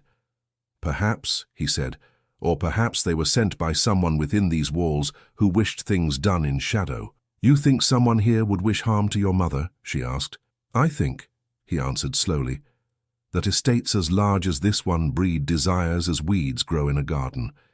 There are always those who wish for more water. He did not name anyone. He did not have to. Isabel thought of Esteban's bright eyes and Inez's smooth, measured words. She saw them often now. Esteban visited the Duchess frequently, always with a smile, always with a remark about how much better she looked. The Duchess tolerated him, sometimes frowning when she could not place him. You speak too quickly, she told him once. Your words chase each other, and I cannot catch any. He laughed, as if it were a compliment. Then I shall speak more slowly, Aunt, he said, until they line up nicely for you. He rarely addressed Isabel directly, but his gaze flicked to her often. Once, as he left the room, he paused beside her chair. "You must be tired," he said softly. "Such a heavy burden, being the only person Her Grace fully trusts." "It is not a burden," she replied. "It is a responsibility." "A noble word," he said. "A dangerous one in the wrong hands." He smiled. "Take care that others do not decide your hands are wrong." Doña Inés came less often, but when she did, she watched everything. She asked the Duchess gentle questions about her health, about her comfort, about her memories. Then, when the older woman drifted, she turned to Isabel. "And you, Isabel," she said one afternoon. "How do you find palace life?" "Confusing," Isabel answered honestly. "It is confusing for all of us," Inés said. "So many duties, so many loyalties. One must always be careful where one steps. Some floors have traps." "There are no traps in my old room," Isabel said. "Only a crack near the corner." Inés smiled faintly. "You really are from another world," she said. "Remember that. This is not Seville's back streets. Here, a misstep may not break your ankle, but it can break your future." "I did not come here to seek a future," Isabel said. "I came because I was told." "By a ducal command and an old woman's grasp," Inés agreed. "Those are not easy to refuse." Her eyes sharpened. "Still, you are here now. And as Esteban would say, where there is confusion, there is opportunity." "I do not wish opportunity," Isabel said. "I only wish justice." "Ah," Inés said softly, "another dangerous word." The storm broke a week later. It was a cool morning. The Duchess had slept poorly, waking from dreams she could not fully describe. "I was in a room full of people," she said, dabbing her eyes. "They spoke of me as if I were furniture. Move her here, put her there, cover that stain." I wanted to shout that I could hear them, but no sound came. Isabel soothed her as best she could. "You are not furniture," she said. "You are the one who chooses where others stand." "Not anymore," the Duchess replied. "Now they choose where to put me. Perhaps that is why I left." Later, Matilda came with fresh linens and a serious expression. "When you have a moment," she said to Isabel, "the steward wishes to see you in the small drawing room near the stairs." "Am I to go now?" Isabel asked. "The physician will sit with Her Grace for a while," Matilda said. "Go. It is not wise to keep the steward waiting." Isabel smoothed her gown and went. The small drawing room was on the same floor, not far from the main staircase. It was sparsely furnished with a table and a few chairs. When she entered, the steward was there, along with two other servants. To her surprise, Alejandro was present as well, standing by the window. He turned when she entered. His face was serious, more closed than she had seen it. "You sent for me, Excellency?" she asked. "I did," he said. "Come." She stepped forward. Her eyes fell on the table. On it lay a delicate brooch, shaped like a flower, its petals formed of pale stones. It caught the light in small flashes. She recognized it.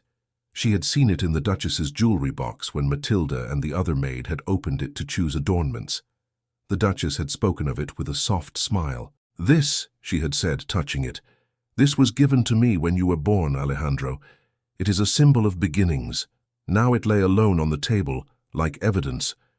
The steward cleared his throat. "This brooch," he said, "was discovered this morning in a place it should not have been." "Where?" Isabel asked, her voice suddenly dry.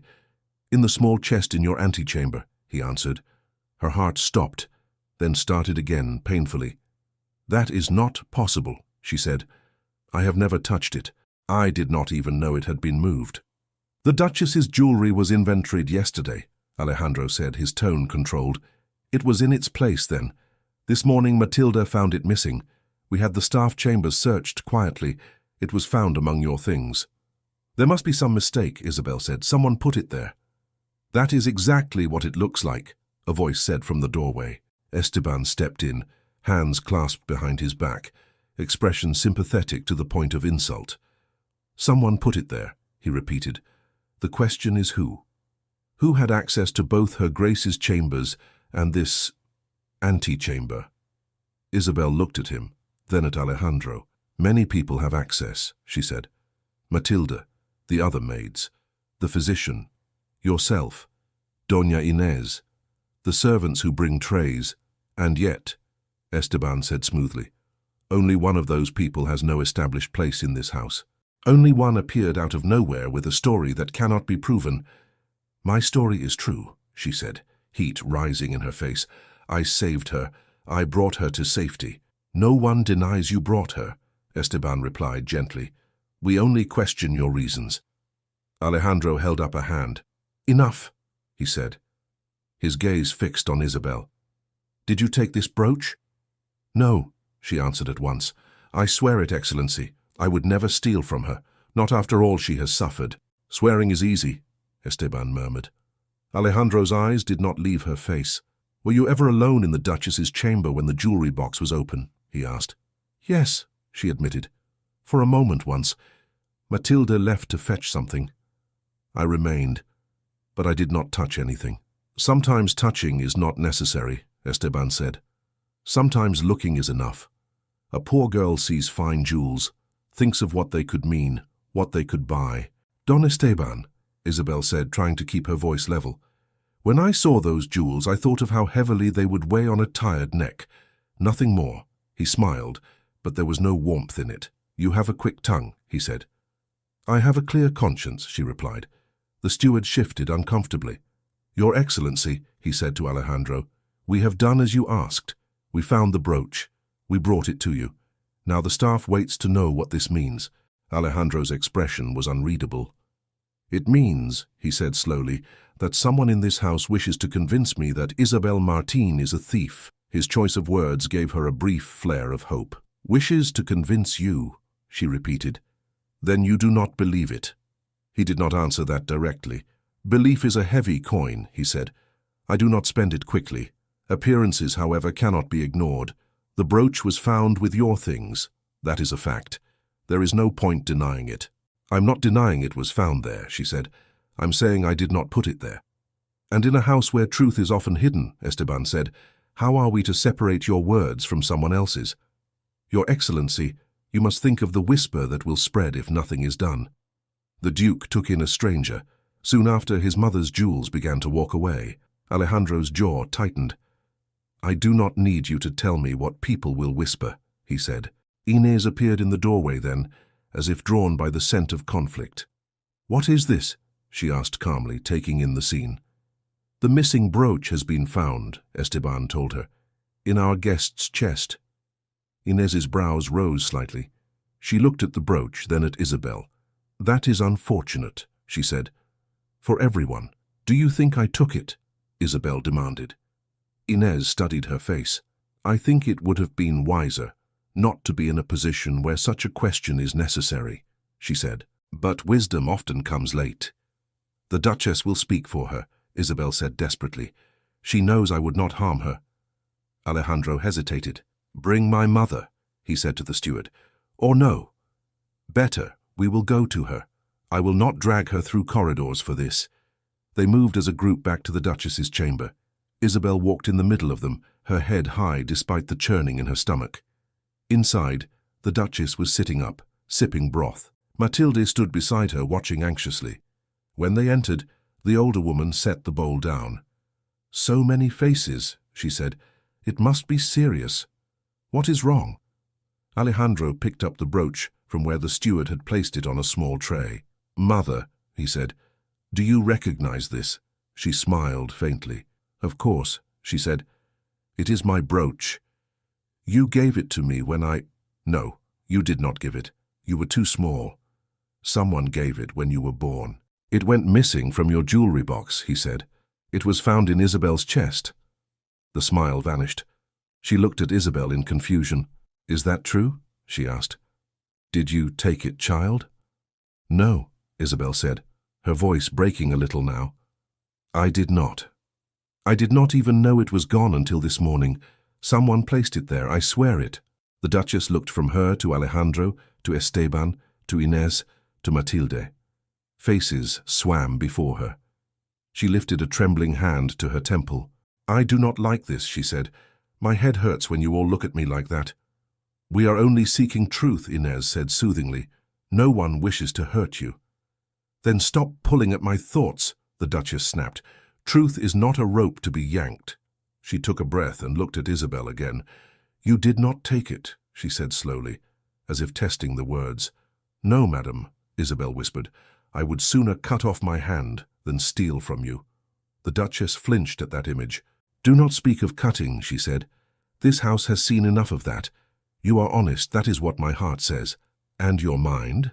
Esteban asked softly. What does that say? My mind is a broken clock, she said bitterly. It ticks when it should be still, and stills when it should tick.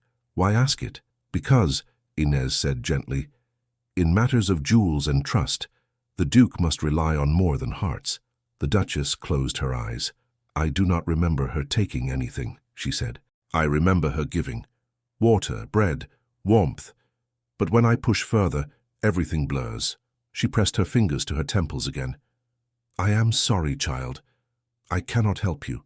I cannot even help myself. Tears spilled down Isabel's cheeks now. She wiped them quickly, ashamed. Alejandro stood very straight. He looked at his mother with sorrow, at Isabel with a complexity she could not read, at Esteban and Inez with a hint of cold. Mother, he said, no one here wishes to distress you further. We will not press you. Rest. She nodded weakly. He turned to Isabel. Until this matter is resolved, he said, formally now, I cannot allow you to move freely in this house.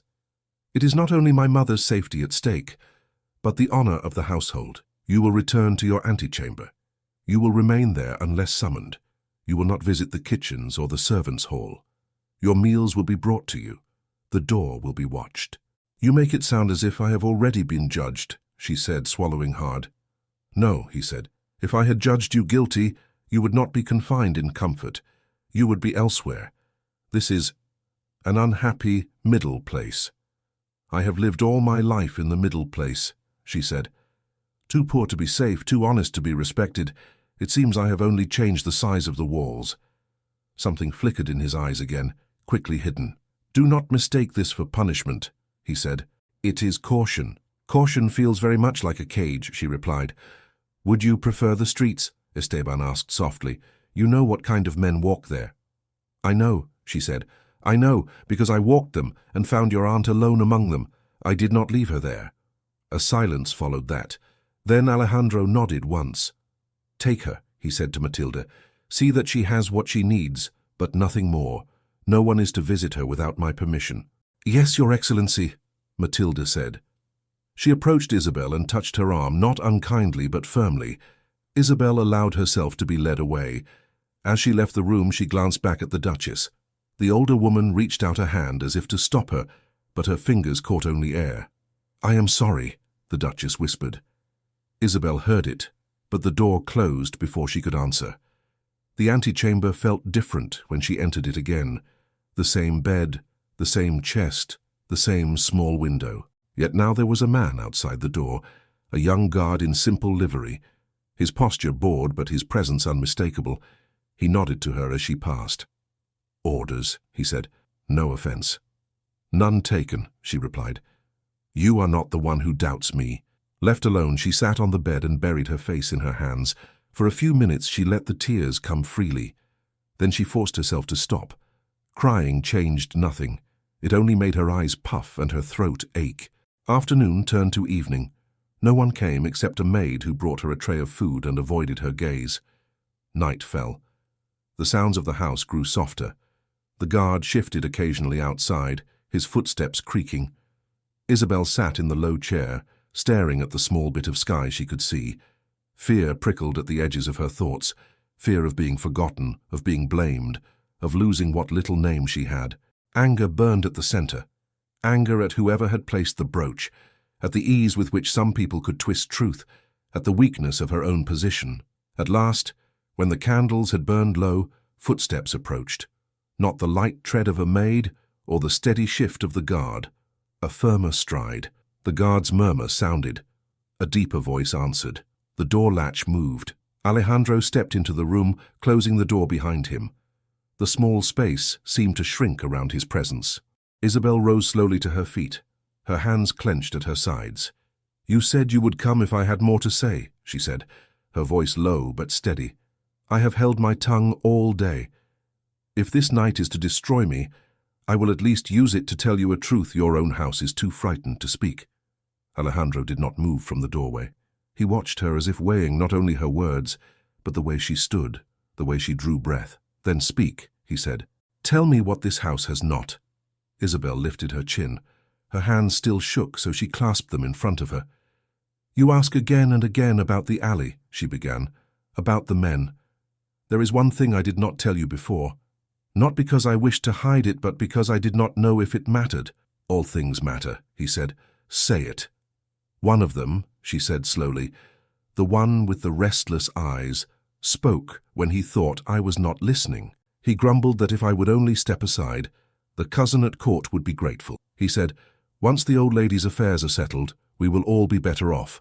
Why must these street girls always poke their noses in?'" Alejandro's expression did not change much, but his attention sharpened. "You are sure of those words?" he asked. "As sure as I am of the floor under my feet," she answered. "At the time, I thought he meant some cousin of hers, in some house I would never see. Now I have seen this house. I have heard people use the same words. Cousin, affairs, better off." His jaw flexed. "You think he spoke of my cousin Esteban?" "I do not know," she replied. "I have no right to accuse him, but I have ears. I heard things here, before anyone thought to watch their tongues around me." "Such as?" he pressed. She took a breath. "The servants speak freely when they forget I am there," she said. "They talk of how Don Esteban took a greater hand in your affairs when your mother vanished. How he told them, 'The house must be prepared for changes. We cannot expect the old ways to last forever.' They talk of papers he had them carry to you, letters he sent, doors he told them to leave open just in case. Servants misinterpret," Alejandro said. "They see pieces and invent the rest." "Then do not rely on servants' whispers," she said. "Rely on your own eyes. You saw the way he spoke of me from the first moment, as if I were a problem that interested him, not because of my soul, but because of what he could do with my presence." "You overestimate your importance," he said. "I know my unimportance very well," she answered. "That is what makes this so clear.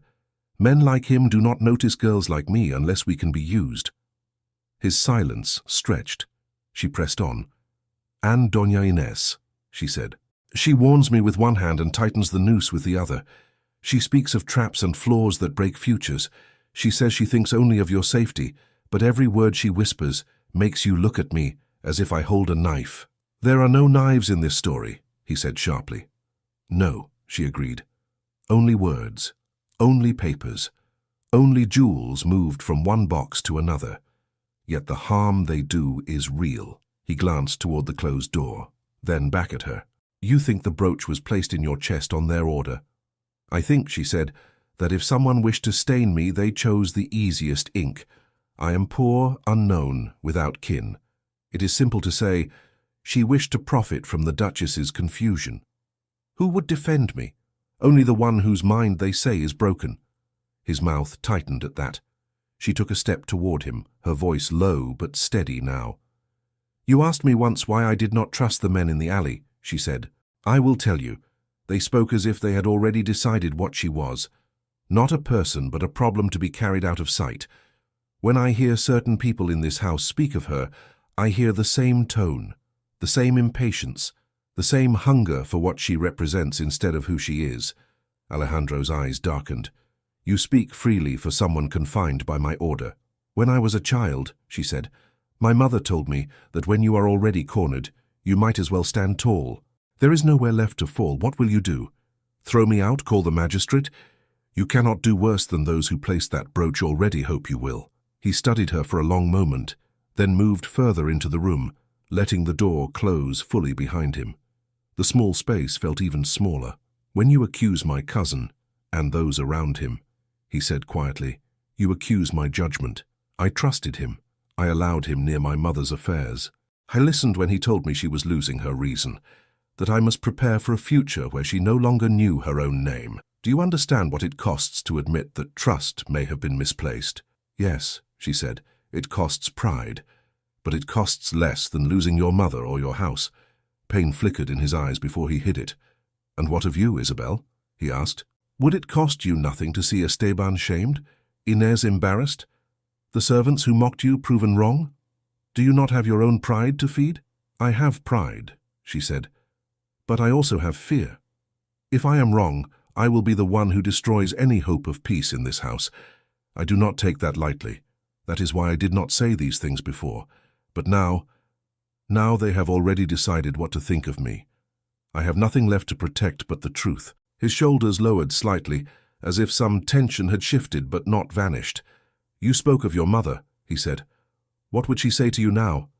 "She would scold me for speaking so boldly to a duke," Isabel said, a faint smile trembling at her lips.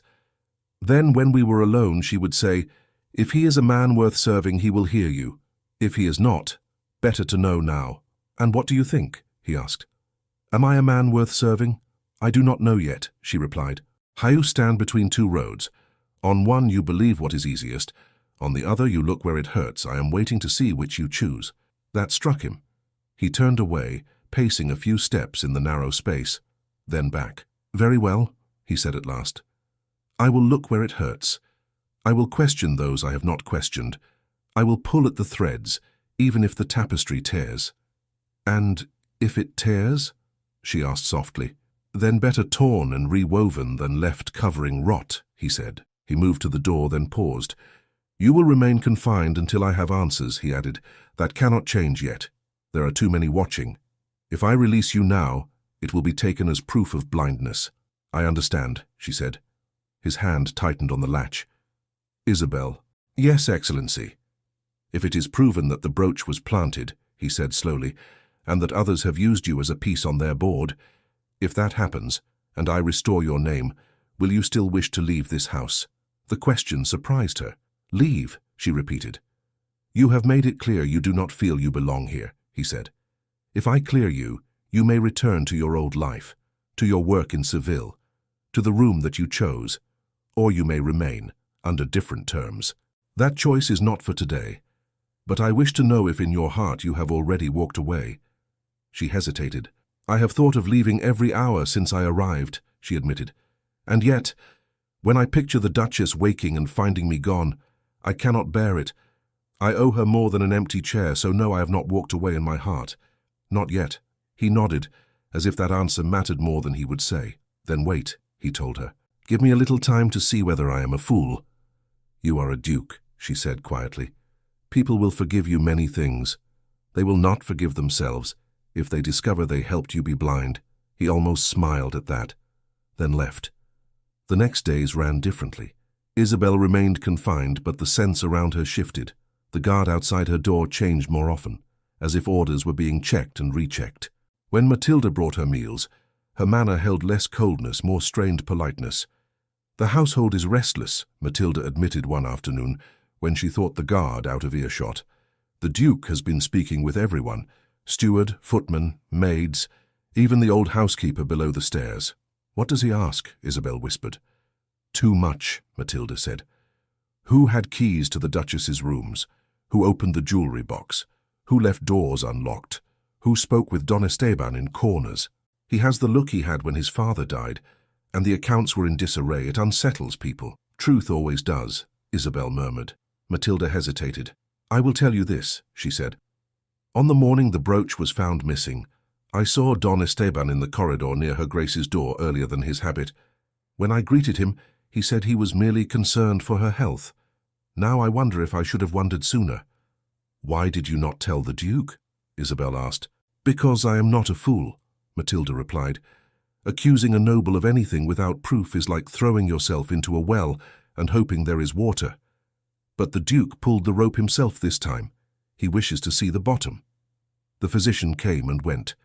The steward moved faster than usual, clutching ledgers and boxes. Servants were called to small rooms and emerged pale, their eyes wide. Isabel heard fragments. The guard outside her door had a loose tongue. "They asked me if I had ever carried letters for Don Esteban," he told another guard.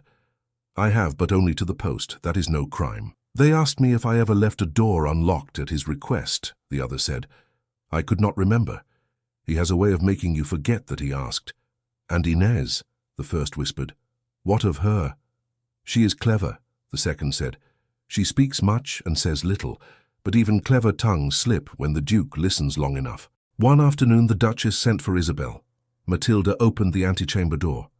"Her Grace insists," she said, The Duke has given permission. You may sit with her for a short time, but do not trouble her with talk of brooches and accusations. She tires easily. Isabel stepped into the familiar chamber with a rush of relief. The Duchess looked weary, but her eyes were clearer than Isabel had seen them in days. "There you are," she said. "They told me they had shut you in a small box like a forgotten portrait." "That is almost true," Isabel said with a wry smile. "How do you feel, madam?" "Like a woman who has watched a storm through a window," the Duchess replied. "Thunder, flashes, people running with buckets, but the rain falls on my son's head, not mine." "Has he spoken to you?" Isabel asked. "Yes," she said. "He came yesterday.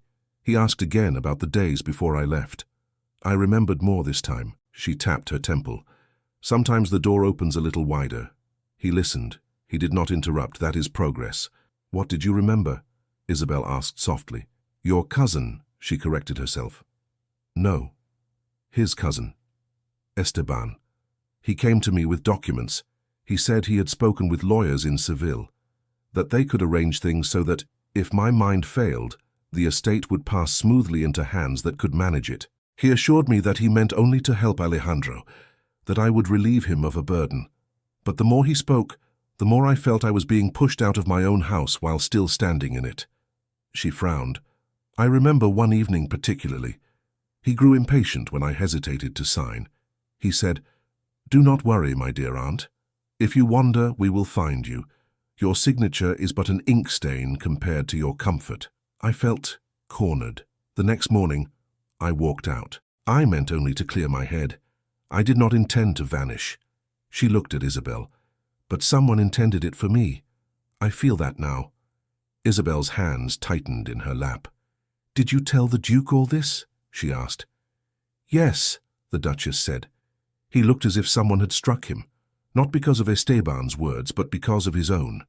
He remembered that he had told me to trust his cousin. That hurt him more than anything Esteban did. "He is questioning him now," Isabel said, "and others." "Good," the Duchess replied. "Let him learn the weight of trust.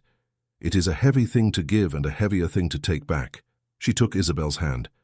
"Tell me truthfully," she said. "Do you wish you had left me in that alley?" "No," Isabel said at once. "Even if these days had ended my life, I would not wish you back there." "Then do not regret your courage," the Duchess said. "It has shaken this house in ways that were long overdue." The shaking showed itself fully 3 days later. The guard outside Isabel's door knocked softly. "The Duke orders you to dress in your best and come to the Great Hall," he said. "You are to be present." "Present for what?" Isabel asked. "He did not say," the guard replied, "but the whole house is astir. I think some reckoning is at hand." Isabel changed into the cleanest gown she had, the one the maids had given her when she first arrived. It was still simple compared to anything the ladies wore, but it was the best she owned. Her hands shook as she smoothed the skirt. The guard led her through corridors she had not walked since the first day. Servants moved in clusters, whispering. Some stared openly at her as she passed. Others looked away quickly. In the great hall, people were already gathered. Not the full household, but enough. Senior servants, the steward, Matilda, the physician, a few lesser relatives, Doña Inés, Don Esteban. At the head of the hall stood Alejandro, straight and still. Beside him sat his mother, in a chair brought down from her room. She looked tired but determined, her hands folded tightly in her lap. Isabel was placed to the side, within sight of them all, but not among them. It was a familiar position. Alejandro let the murmurs die down, then spoke. "You all know," he said, "that in recent months this house has been under a shadow. My mother's disappearance, her inexplicable return, the confusion around her state, the presence of a stranger who claims to have saved her and now stands accused of theft." His gaze moved over faces, pausing briefly on Isabel, on Esteban, on Inés. "I have listened to stories," he went on. "I have heard fears. I have seen how quickly suspicion falls on those with no protection. It is easy to point at the poorest person in the room and call them the danger. It is harder to look at those we dine with and question their smiles." A stir ran through the hall. Esteban's jaw tightened, though his smile remained. "I do not enjoy doubt," Alejandro said. "It is not in my nature to question every hand that reaches for mine, but recent events have forced me to do so.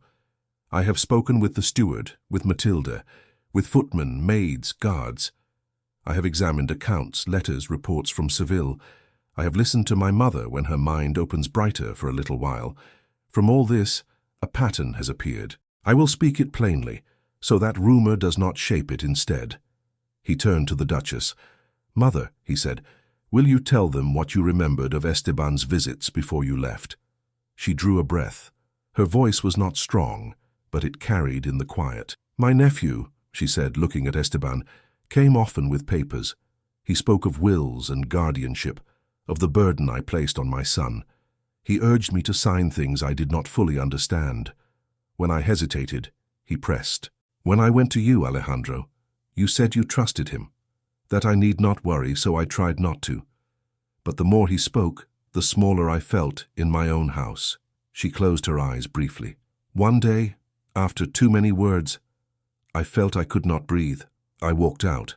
I did not intend to vanish. Yet somehow I was found in Seville, not by my own household, not by my son, but by strangers who spoke of a cousin at court and of being rewarded when the old lady's affairs were settled. If you cannot see the line between these things, then my mind is clearer than yours." A murmur rippled through the hall. Esteban's face had lost some color. "Words and impressions are not proof, some will say," Alejandro continued. "So let us add to them. The steward has confirmed that in my mother's absence, certain changes were proposed to the estate's management. Changes that would have placed significant authority in the hands of Don Esteban. The letters arranging these consultations were carried by my own servants at his request from this house to legal offices in Seville." The steward stepped forward nervously. "It is as His Excellency says," he murmured. "I saw the letters. I witnessed some of the discussions. At the time I believed them to be in good faith, as they were presented as a kindness to Her Grace and to the Duke. Now, I am less certain." "And the brooch," Alejandro said, "the symbol of my mother's joy at my birth. It vanished from her box. It was found in Isabel's chest. On whose suggestion was the search of her chamber conducted first, before all others?" Silence. Then, reluctantly, the steward spoke. "Don Esteban suggested it," he said. "He said it would be discreet to begin there. He said it would quiet whispers if nothing was found." "All very considerate," Alejandro said dryly, "especially given that Matilda saw him in the corridor near my mother's rooms that same morning. At an hour, he is usually still at his breakfast." Matilda sniffed. "He said he was merely concerned," she said. "I was foolish enough to believe him." Esteban stepped forward at last, his charm struggling against the pressure. "Cousin," he said, "this is not a trial, yet you speak as if it were. Yes, I suggested the search begin with the girl, because it was logical. She is new. She had access. I wished to clear her quickly and quietly for your sake. I never imagined the brooch would be there. If it was, then someone else placed it, perhaps to frame her. Or me. You cannot twist every action into malice." "And the men in Seville?" Alejandro asked. "Who spoke of a cousin at court? Who waited like vultures for a confused woman in fine clothes to pass their way? Who sent them?" "I do not know these men," Esteban protested. "Anyone can claim to have a cousin in a great house. It gives weight to their lies. Are we to be blamed for every scoundrel who uses our names?" Alejandro's gaze was hard now. "If this were the only thing," he said, "perhaps. But there is also the way you spoke to my mother, the papers you pressed her to sign, the eagerness with which you stepped into matters of the estate the moment she vanished, suggesting that I prepare for her permanent absence, the quiet discouragement you gave me when I wished to continue searching." "I thought you were torturing yourself," Esteban said. "I wished to spare you false hope." "You wished to hasten acceptance," Alejandro corrected, "so that certain documents would no longer be blocked by the inconvenient possibility of her return." Inez lifted her chin slightly. "Alejandro," she said, dropping titles in the strain of the moment, "you tread a dangerous path. To speak thus publicly of your own kin is to weaken your house in the eyes of all who hear. Enemies will seize on it.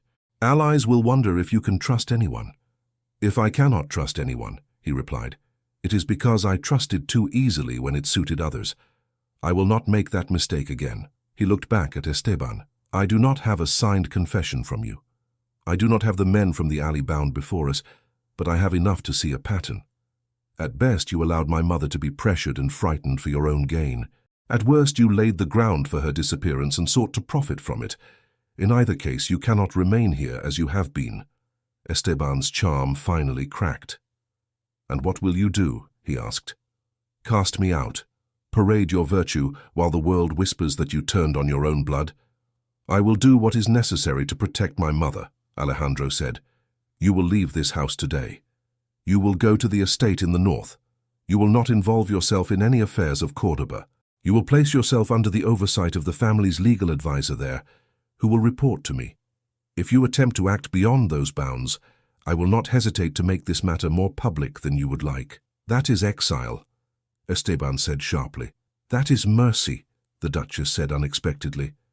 If it were up to me, I would send you to the chapel steps with a bowl and see if your smile feeds you. A few servants lowered their heads to hide sudden, shocked smiles. Esteban's eyes flashed. For a moment Isabel thought he might argue further. Then he bowed stiffly, the movement lacking his usual grace. Very well, he said. You are the Duke. Enjoy your victory. When this house falls into chaos under the weight of your suspicion, remember who might have helped you bear it. He turned on his heel and left the hall. No one followed. Alejandro let the echo of his footsteps die before speaking again.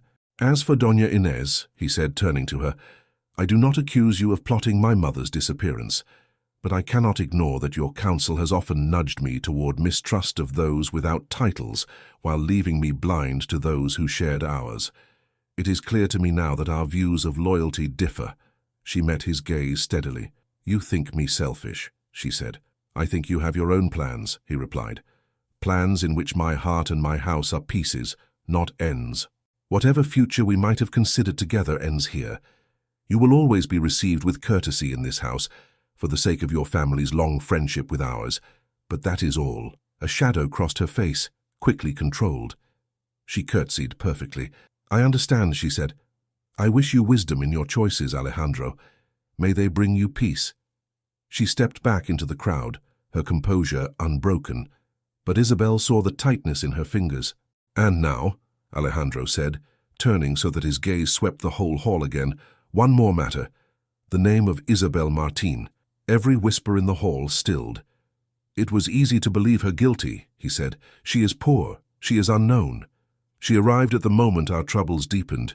A jewel was found among her things. Many of you were content to decide, in your hearts if not aloud, that she must have taken what was not hers. No one spoke. But I have seen enough to know that Jewel did not walk into her chest any more than my mother walked herself to Seville.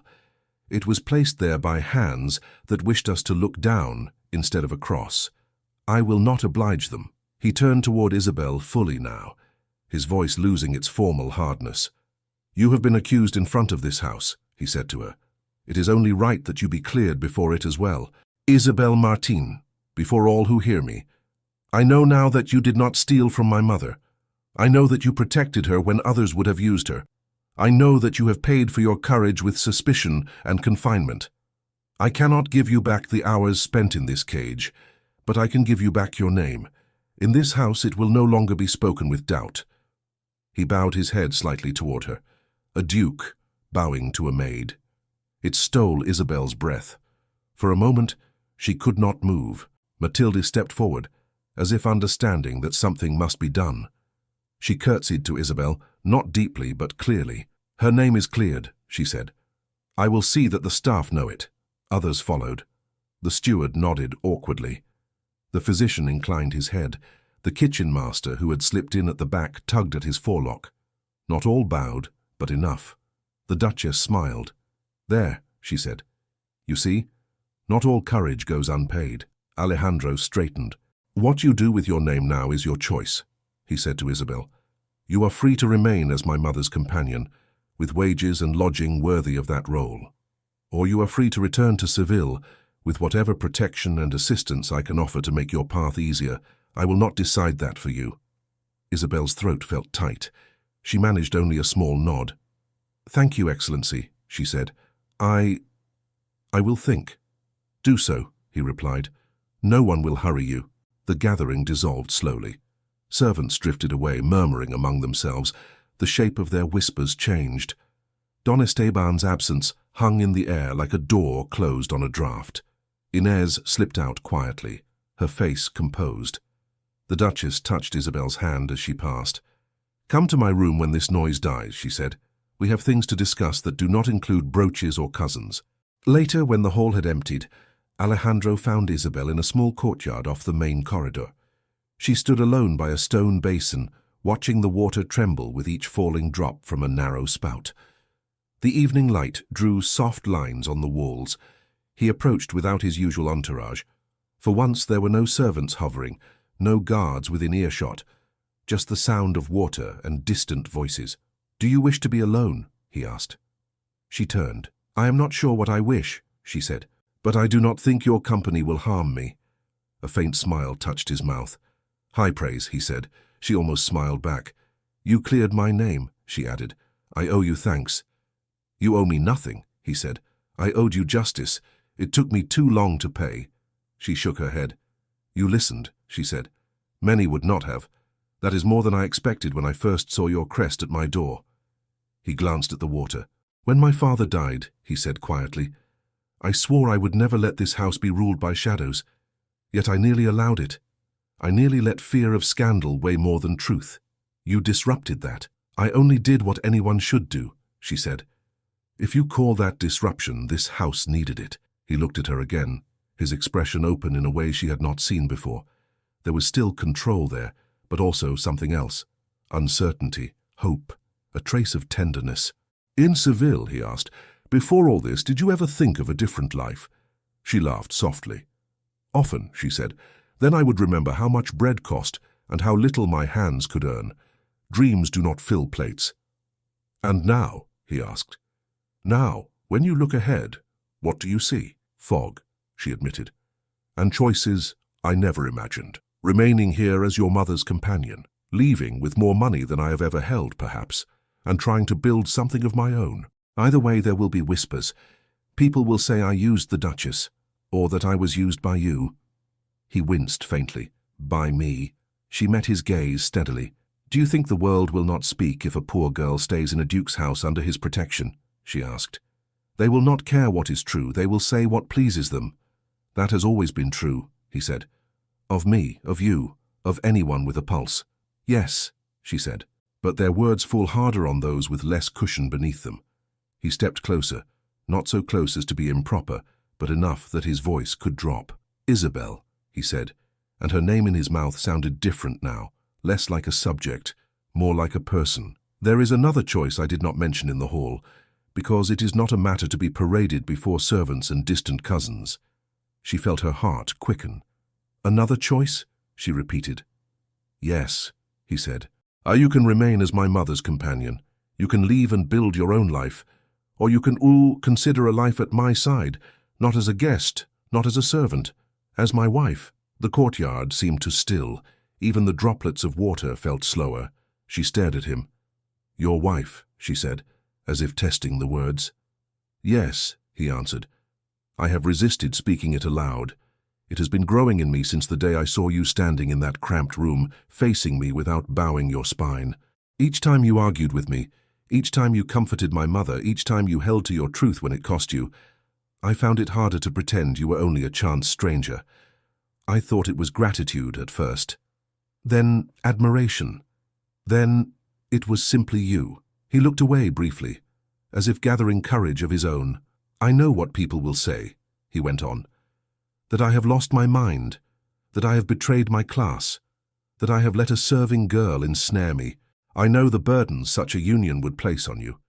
The whispers, the scrutiny, the constant need to prove that you belong. I do not offer you an easy path, but I offer you truth. My heart is not calm when you are not near. My house feels less honest when you are not in it.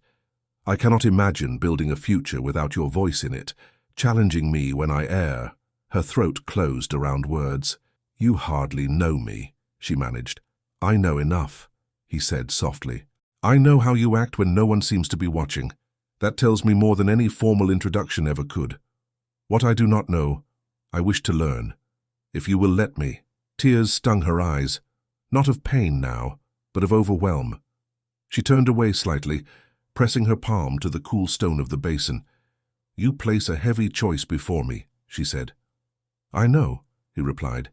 "That is why I did not ask in the hall. I will not see you answer such a question under the eyes of those who hope to see you stumble." She drew a shaky breath. "I do care for you," she said very quietly. "It began with anger and fear and respect forced out of me by your title, but somewhere along the way it became calmer, deeper. I look for your footsteps in the corridor. I listen for your voice. When you doubt yourself, I feel it like a stone in my own chest." She let out a soft, almost embarrassed laugh. "That is not something I planned." "Nor I," he said. "But," she added, and the word tasted heavy, I am afraid of being paraded as a curiosity. I am afraid of being called a fortune hunter. I am afraid that in defending me, you will lose more than you know. And I am afraid that if I accept too quickly, I will betray not just myself, but every girl who has been used and then cast aside." He nodded slowly. "Those fears are not small," he said. "I cannot dismiss them with pretty phrases. I can only tell you what I can promise, that I will stand beside you when the whispers come, not hide behind you. That I will not be ashamed of you in any room. That I will listen when you tell me the house is becoming what it should not be. And that if one day you find you have lost yourself in the height of these walls, we will walk outside them together until you find your feet again." She looked at him then, truly looked, seeing not the Duke with his crest and his court, but the man who had knelt at his mother's bedside and let his voice soften when he thought no one watched. "I cannot answer you today," she said, "not because I doubt what I feel, but because I respect it too much to rush. My life has been turned upside down in a handful of weeks. I must let the pieces settle before I choose where to stand." He inclined his head.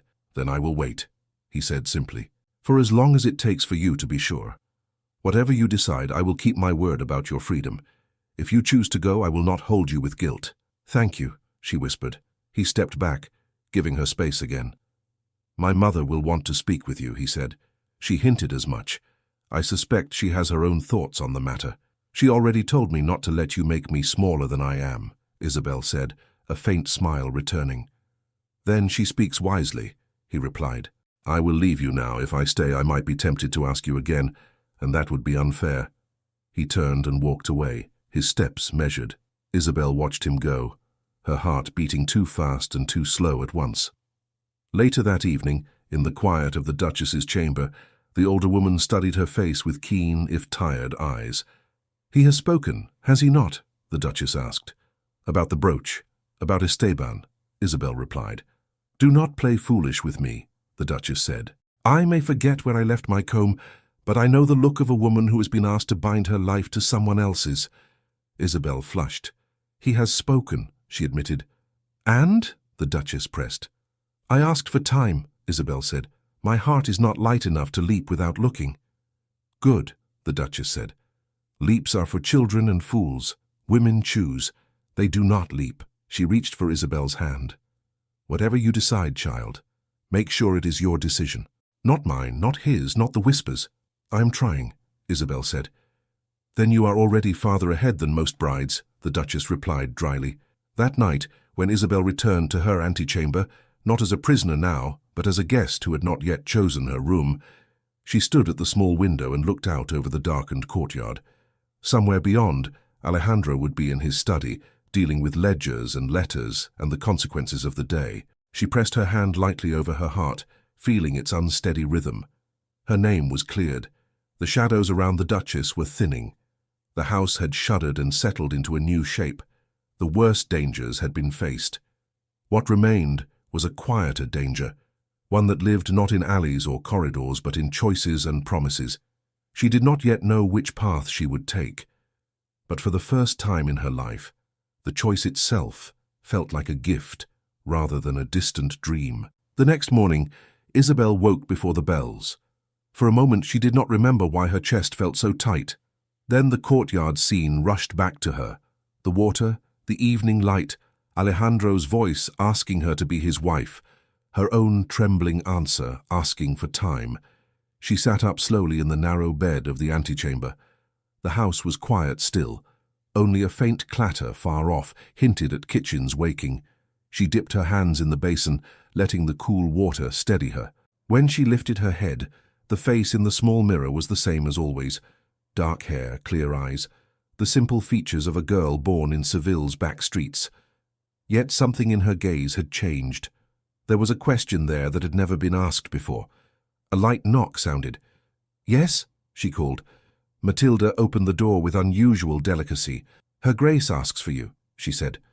"More warmly than usual, if I may say. You should not keep her waiting." Isabel stood at once.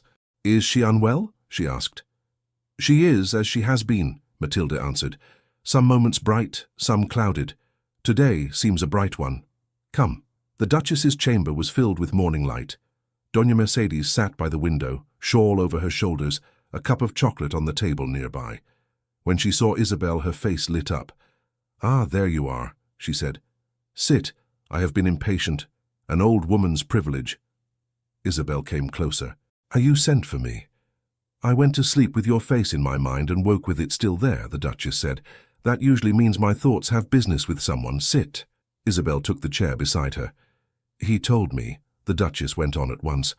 "My son. He came here last night after speaking with you. His ears were red.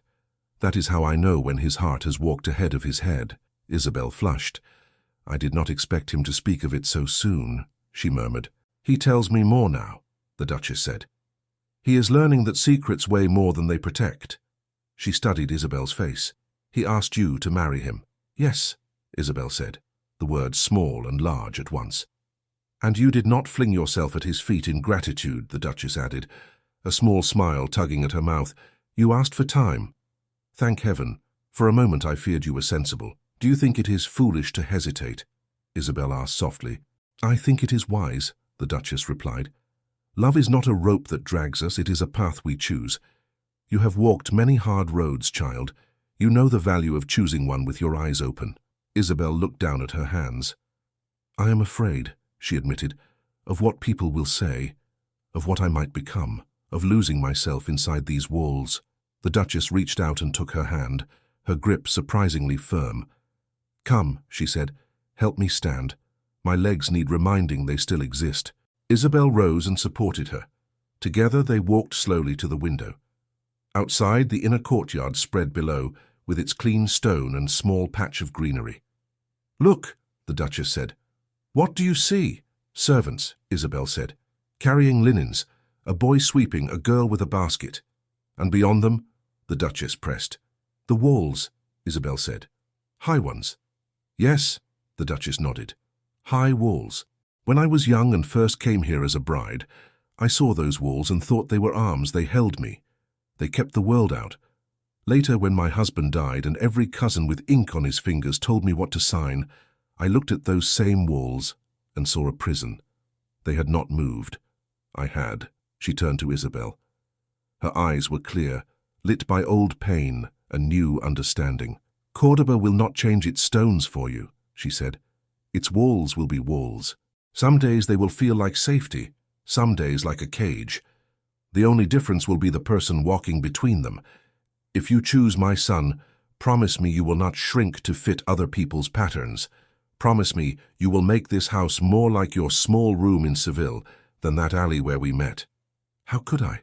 Isabel whispered. "I am one woman. One woman carried me out of confusion," the Duchess said. "One woman made a duke question the ground he stood on. Do not pretend you are small, Isabel. It no longer suits you."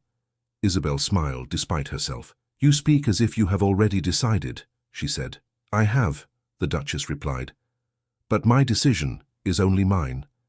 I have prayed for years that my son would find a wife with a spine as strong as her heart. I did not imagine she would come from a poor house in Seville. That is my lack of imagination, not God's. If you say yes, I will rejoice.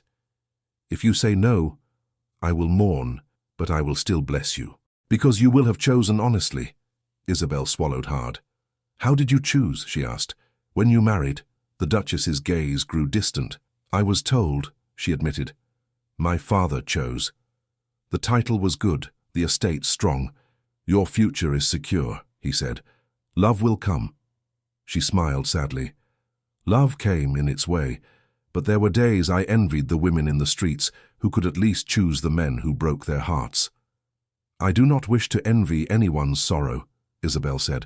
Then do not, the Duchess replied. Choose with your own hand. If you marry my son, do it because you have looked at his temper and his pride and his kindness and said, yes, I will knot my days to his. Not because he is a duke, not because he saved your name, not because I wish it, because you do. Isabel nodded slowly. I will try, she said. Do more than try, the Duchess said briskly. Now go. Walk. Listen. See what your heart says when it is not standing in front of him like a rabbit before a carriage. Later that morning, Isabel slipped into the servants' corridor. She had not walked it freely since her confinement. It hummed with life, footsteps, murmurs, the scrape of chairs. As she passed, conversations dipped, then rose again, altered. She is cleared, a woman whispered. Did you hear the Duke? In front of everyone. Cleared today, a man replied. But if she marries him, do you think he would? Another cut in. A girl from nowhere with no family name. He looked at her yesterday as if she were made of something more than bread and water, the first woman said. I saw it. Even if he asks, the man said, would you accept? To live under those eyes? Noble eyes, servant eyes, all of them watching your every bite? No, thank you. Give me a kitchen and a small garden instead. Speak for yourself, the woman laughed. I would accept and learn to walk on marble without slipping. Isabel moved before they could see her. Their words followed her like small birds, some pecking, some singing. In the laundry room, steam rose as women worked. One of them, the older maid who had once defended Isabel when others gossiped, saw her and wiped her hands on her apron. Isabel, she said, I'm glad to see you walking freely. Thank you, Teresa, Isabel replied. I hope they did not question you too harshly. They asked if I had seen you with jewels in your hands, Teresa said. I told them the only jewels I ever saw you touch were the Duchess's tears. They did not seem pleased with the answer, but they wrote it down. Isabel smiled faintly. Teresa, she said, may I ask you something? Foolish. Foolish questions are often the only honest ones, Teresa said. Ask. If, Isabel said slowly, if a man of high rank asked you to share his life and you cared for him, would you accept? Knowing what comes with it, Teresa snorted softly. Child, at my age, if any man asked me to share his life, I would first ask to see his teeth and his temper, she said. Rank or no rank, she sobered. But if I were young and I cared for him, I would ask myself three things. Does he make me small? Does he listen when I speak? And does being near him make me hope to be better, not just richer? If the answers were no, yes, and yes, she shrugged. Then I would put on my best dress and let the world wag its tongue. You make it sound simple, Isabel said. Nothing is simple, Teresa said. But some things are clear. The world will find a reason to despise you whether you marry high or low. You might as well give it a joyful reason. Isabel left with those words stirring her, like a spoon in a pot. In the afternoon, a familiar figure appeared in the small chapel on the estate. The priest from Seville sat on one of the benches, his hands folded, his eyes on the altar. Isabel saw him by chance as she passed the open door and stopped, surprised. Father? She called softly. He turned and smiled. Ah, he said. The girl from the alley, who brought me a mystery and then stole it away. I did not steal her, Isabel protested, then laughed. What are you doing here? The Duchess insisted on sending thanks to our chapel, he said. The Duke sent a carriage for me. He wished me to see with my own eyes that the lost sheep you led into my fold did not wander back out. And your story has been on my mind. I wanted to see how it ended. It has not ended yet, she said. So I gather, he replied. Sit. She sat beside him. The chapel was modest compared to the great church in Seville, but it smelled the same, wax and stone and old prayers. I hear you have had a difficult time, he said. Accusations, locked doors, brooches. You hear much, she said. Servants talk when they feel safe, he replied. And I have always had an honest face, or so I am told. She hesitated. He asked me to marry him, she blurted. I assumed as much, he said. Only a fool would fail to see the way that man looks at you. She stared. Is it so obvious? To old eyes, yes, he said. To yours, perhaps less so because you stand in the middle of it. I do not know what to do, she confessed. My heart pulls one way, my fear pulls another. Then give them both a fair hearing, he said. Tell me what your heart says. That I love him, she said simply. The word slipped out before she could dress it. That I have come to love him in ways I did not understand, until he was willing to lose face before his own house for my sake. That I cannot imagine leaving his mother. That when I picture walking away, something in me cries out. And your fear? He asked. That I will drown, she said. In duty, in expectations. That I will hurt him by not knowing how to move among his world. That people will think I came here for his title, and I will have to listen to that lie until the end of my days. He nodded. Strong fears, he said, worthy of respect. But tell me this. If you refuse him, will people stop speaking of you? She thought of the servants' whispers, the stares in corridors. No, she admitted. So speech is not something you can escape, he said. Only something you can choose not to serve. The question is not whether people will talk, Isabel. They will. The question is whose voice will guide you, theirs or your own conscience. And God's, she added. He smiled. Sometimes those are the same, he said. Sometimes we pretend not to hear one and blame the other. She sighed. You do not tell me what to do. It is not my place to tell you whom to marry, he said. I can only remind you of what marriage is. It is not a reward for good behavior. It is not a ladder to climb. It is two people choosing to carry each other's burdens for the rest of their days. If you look at Alejandro and see a man whose burdens you wish to share, whose faults you can forgive, whose virtues you can support without losing yourself, then say yes. If not, bless him and walk away. And if I say yes and regret it, she whispered. If you say yes honestly and work at it daily, he replied, you will have fewer regrets than if you run from love out of fear. But even then, God's mercy is larger than your mistakes. Do not let the possibility of future pain rob you of present grace. She sat quietly for a moment, then nodded. You have given me no orders, she said. I am glad you noticed, he replied. You have had enough of those.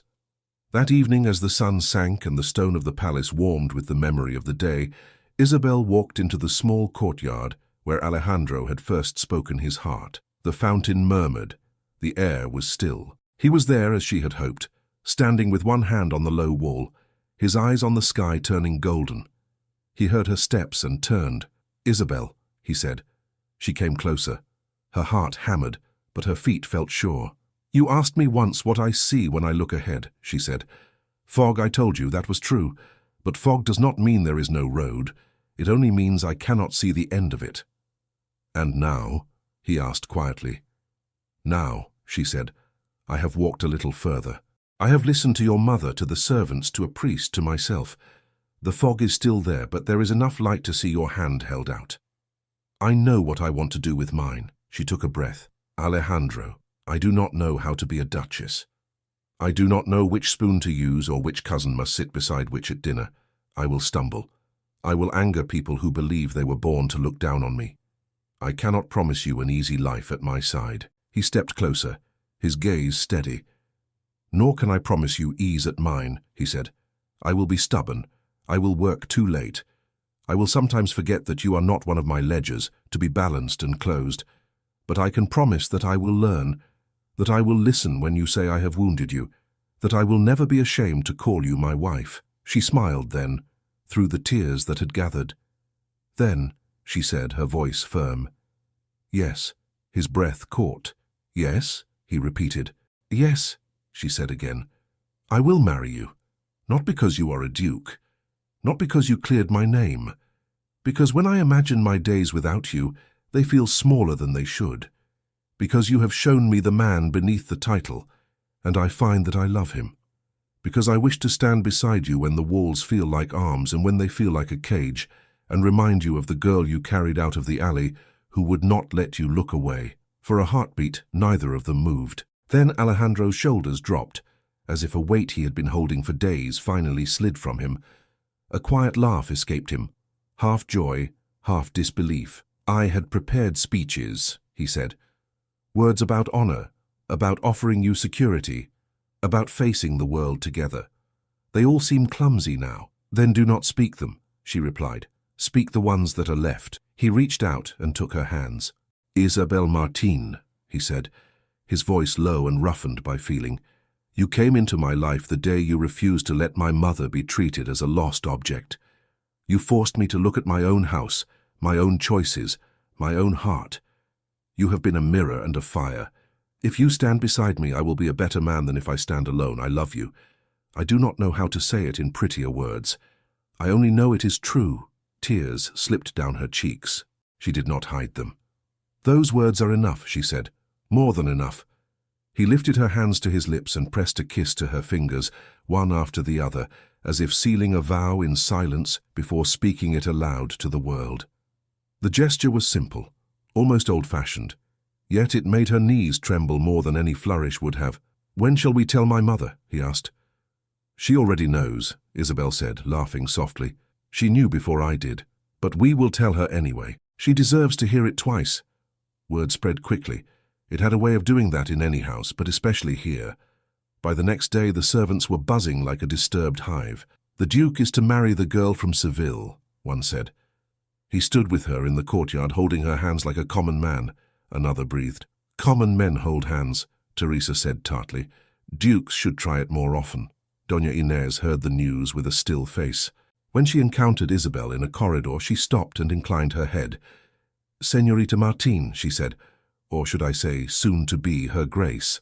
Isabel is enough, Isabel replied. I misjudged you, Inés said calmly. I thought you would be a brief disturbance, a stone dropped into a pond. It appears you were the river that fed it. I misjudged you too, Isabel said. I thought you cared only for position. I see now you care for stability as well. Perhaps you feared I would break it. Inés's mouth curved faintly. I feared you would break the pattern I knew, she admitted. Patterns can be comfortable even when they strangle us. Take care that in time you do not grow too fond of your own patterns. I will try to remember, Isabel said. It will be easier, Inés replied, with a man beside you who has already been forced to change once. She paused. I wish you well, truly.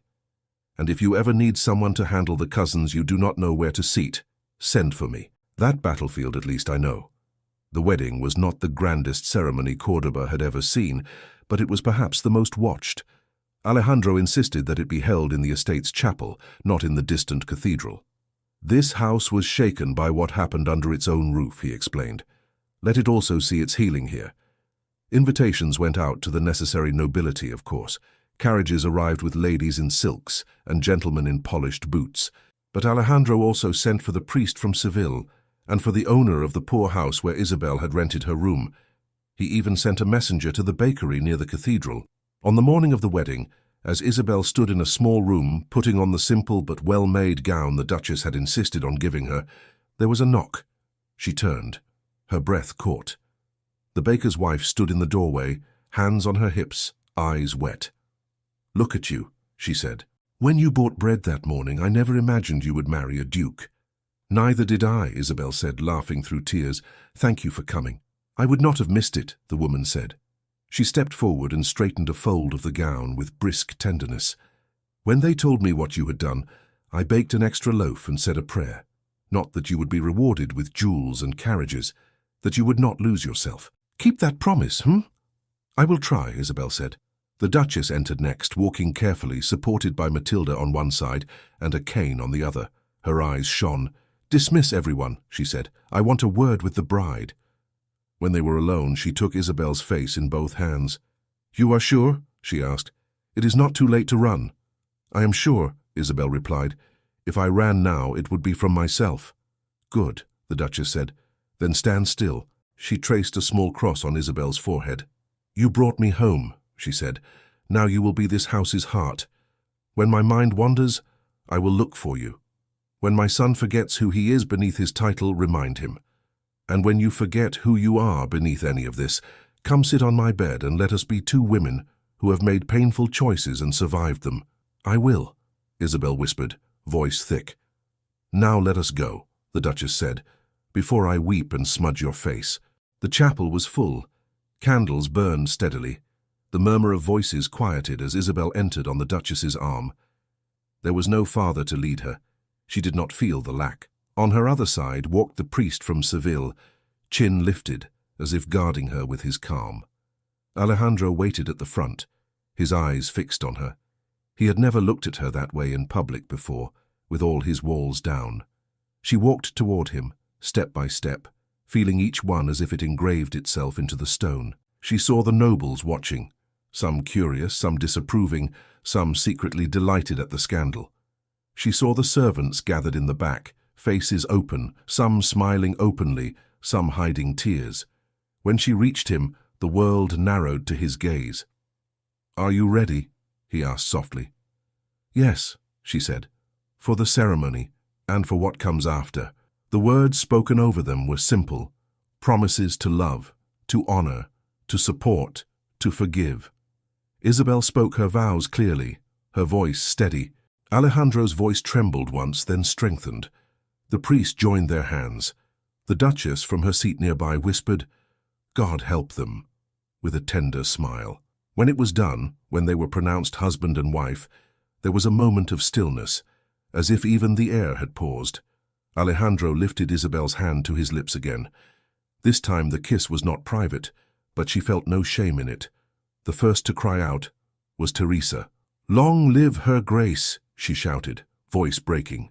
The servants took it up, their cheer filling the chapel. Some of the nobles joined in, some clapped politely, some merely inclined their heads. It did not matter. The sound of those who knew her as Isabel, the girl from the courtyard, carried greater weight in her heart. Days turned to weeks. The house adjusted, as houses do. There were stumbles, of course. Isabel addressed a visiting baron by the wrong title once, and left a countess standing in a draught. At dinner, she sometimes glanced at the wrong fork and saw amused eyes watching. But she also walked the servants' corridors without fear, listened to their complaints, adjusted wages where she could, spoke to Alejandro of long hours and aching backs. "We cannot change everything," she said, "but we can change some things, enough to let them know they are seen." He listened. He argued sometimes, then yielded more often than not. Doña Inés visited rarely, but when she did, she behaved with courtesy. Once during a quiet afternoon she remarked, "You have made this house louder." "I hope not unbearable," Isabel replied. "Not unbearable," Inés said, "just more alive." From the estate in the north came occasional letters from Esteban. They were formal, full of complaints about damp weather and feeble company. Alejandro read them, answered with measured politeness, and then set them aside. Isabel saw the sadness in his eyes afterward and touched his hand. "Kinship does not vanish," she said. "It only changes shape." "I know," he replied. "I do not rejoice in his exile, but I rejoice that my mother is not signing papers she does not understand." The Duchess had bright days and cloudy days. On the bright ones she sat in the courtyard with Isabel, watching servants pass. "Do you remember the alley?" she asked once. "Yes," Isabel said. "I do. I remember a shadow," the Duchess said. "Two men, their words like pins, then a girl, a thin girl with fire in her eyes. I do not remember your face clearly from that day, but I remember the feeling, relief, as if someone strong had taken my hand. I am glad I did not pull away." "So am I," Isabel replied. On cloudy days, the Duchess sometimes mistook Isabel for a nurse from long ago, or called her by a wrong name, but one thing remained constant. She never looked at Isabel with suspicion, only trust. One evening, months after the wedding, Isabel stood again in the same courtyard where so much had begun. The fountain still murmured, the walls still rose, the sky above was wide and open. Alejandro came to stand beside her.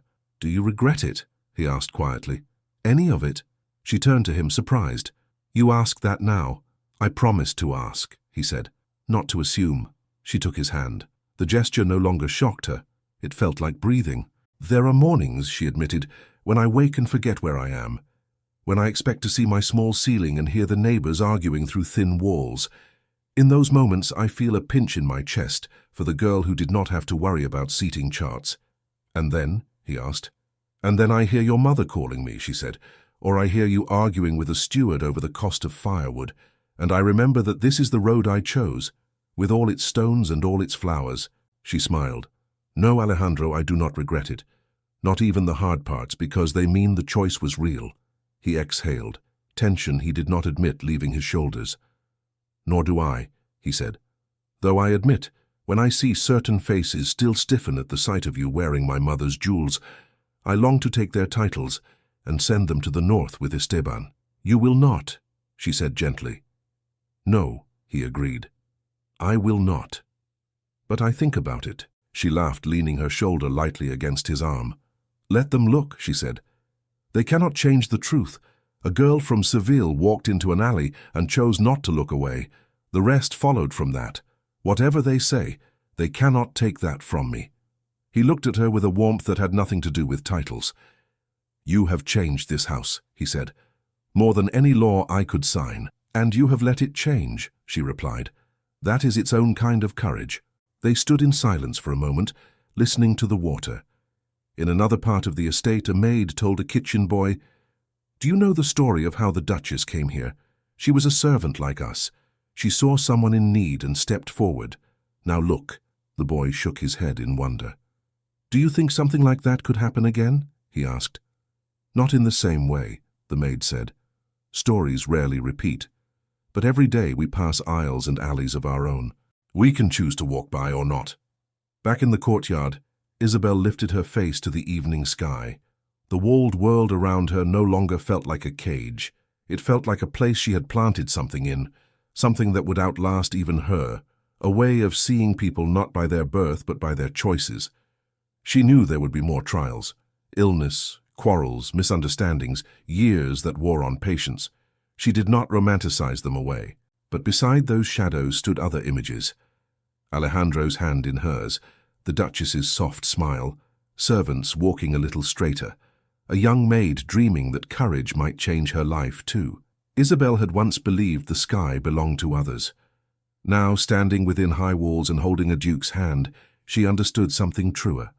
The sky belonged to anyone who dared to look up and walk forward, even when the path was unclear, even when their shoes were worn, even when the world said they were too small. She squeezed Alejandro's fingers, feeling them tighten around hers in answer, and stepped with him into the house that had become not a cage, but a home remade by the simple, stubborn act of choosing love over fear. Thank you so much for listening to this story all the way to the end. We hope it moved you as much as it moved us while telling it. We'd love to hear your thoughts. Leave us a comment telling us where you're listening from and what you liked the most. Rate this story from 0 to 10. What score would you give it? If you enjoyed this story, don't forget to subscribe to the channel and leave a like as a show of support. That really motivates us to keep creating and sharing more stories full of emotion and life lessons. And before we go, we want to remind you that an exciting and heartwarming story recommendation will appear on the final screen. If you'd like to enjoy it, just click on the video. Thank you once again for being here, and we'll see you in the next story.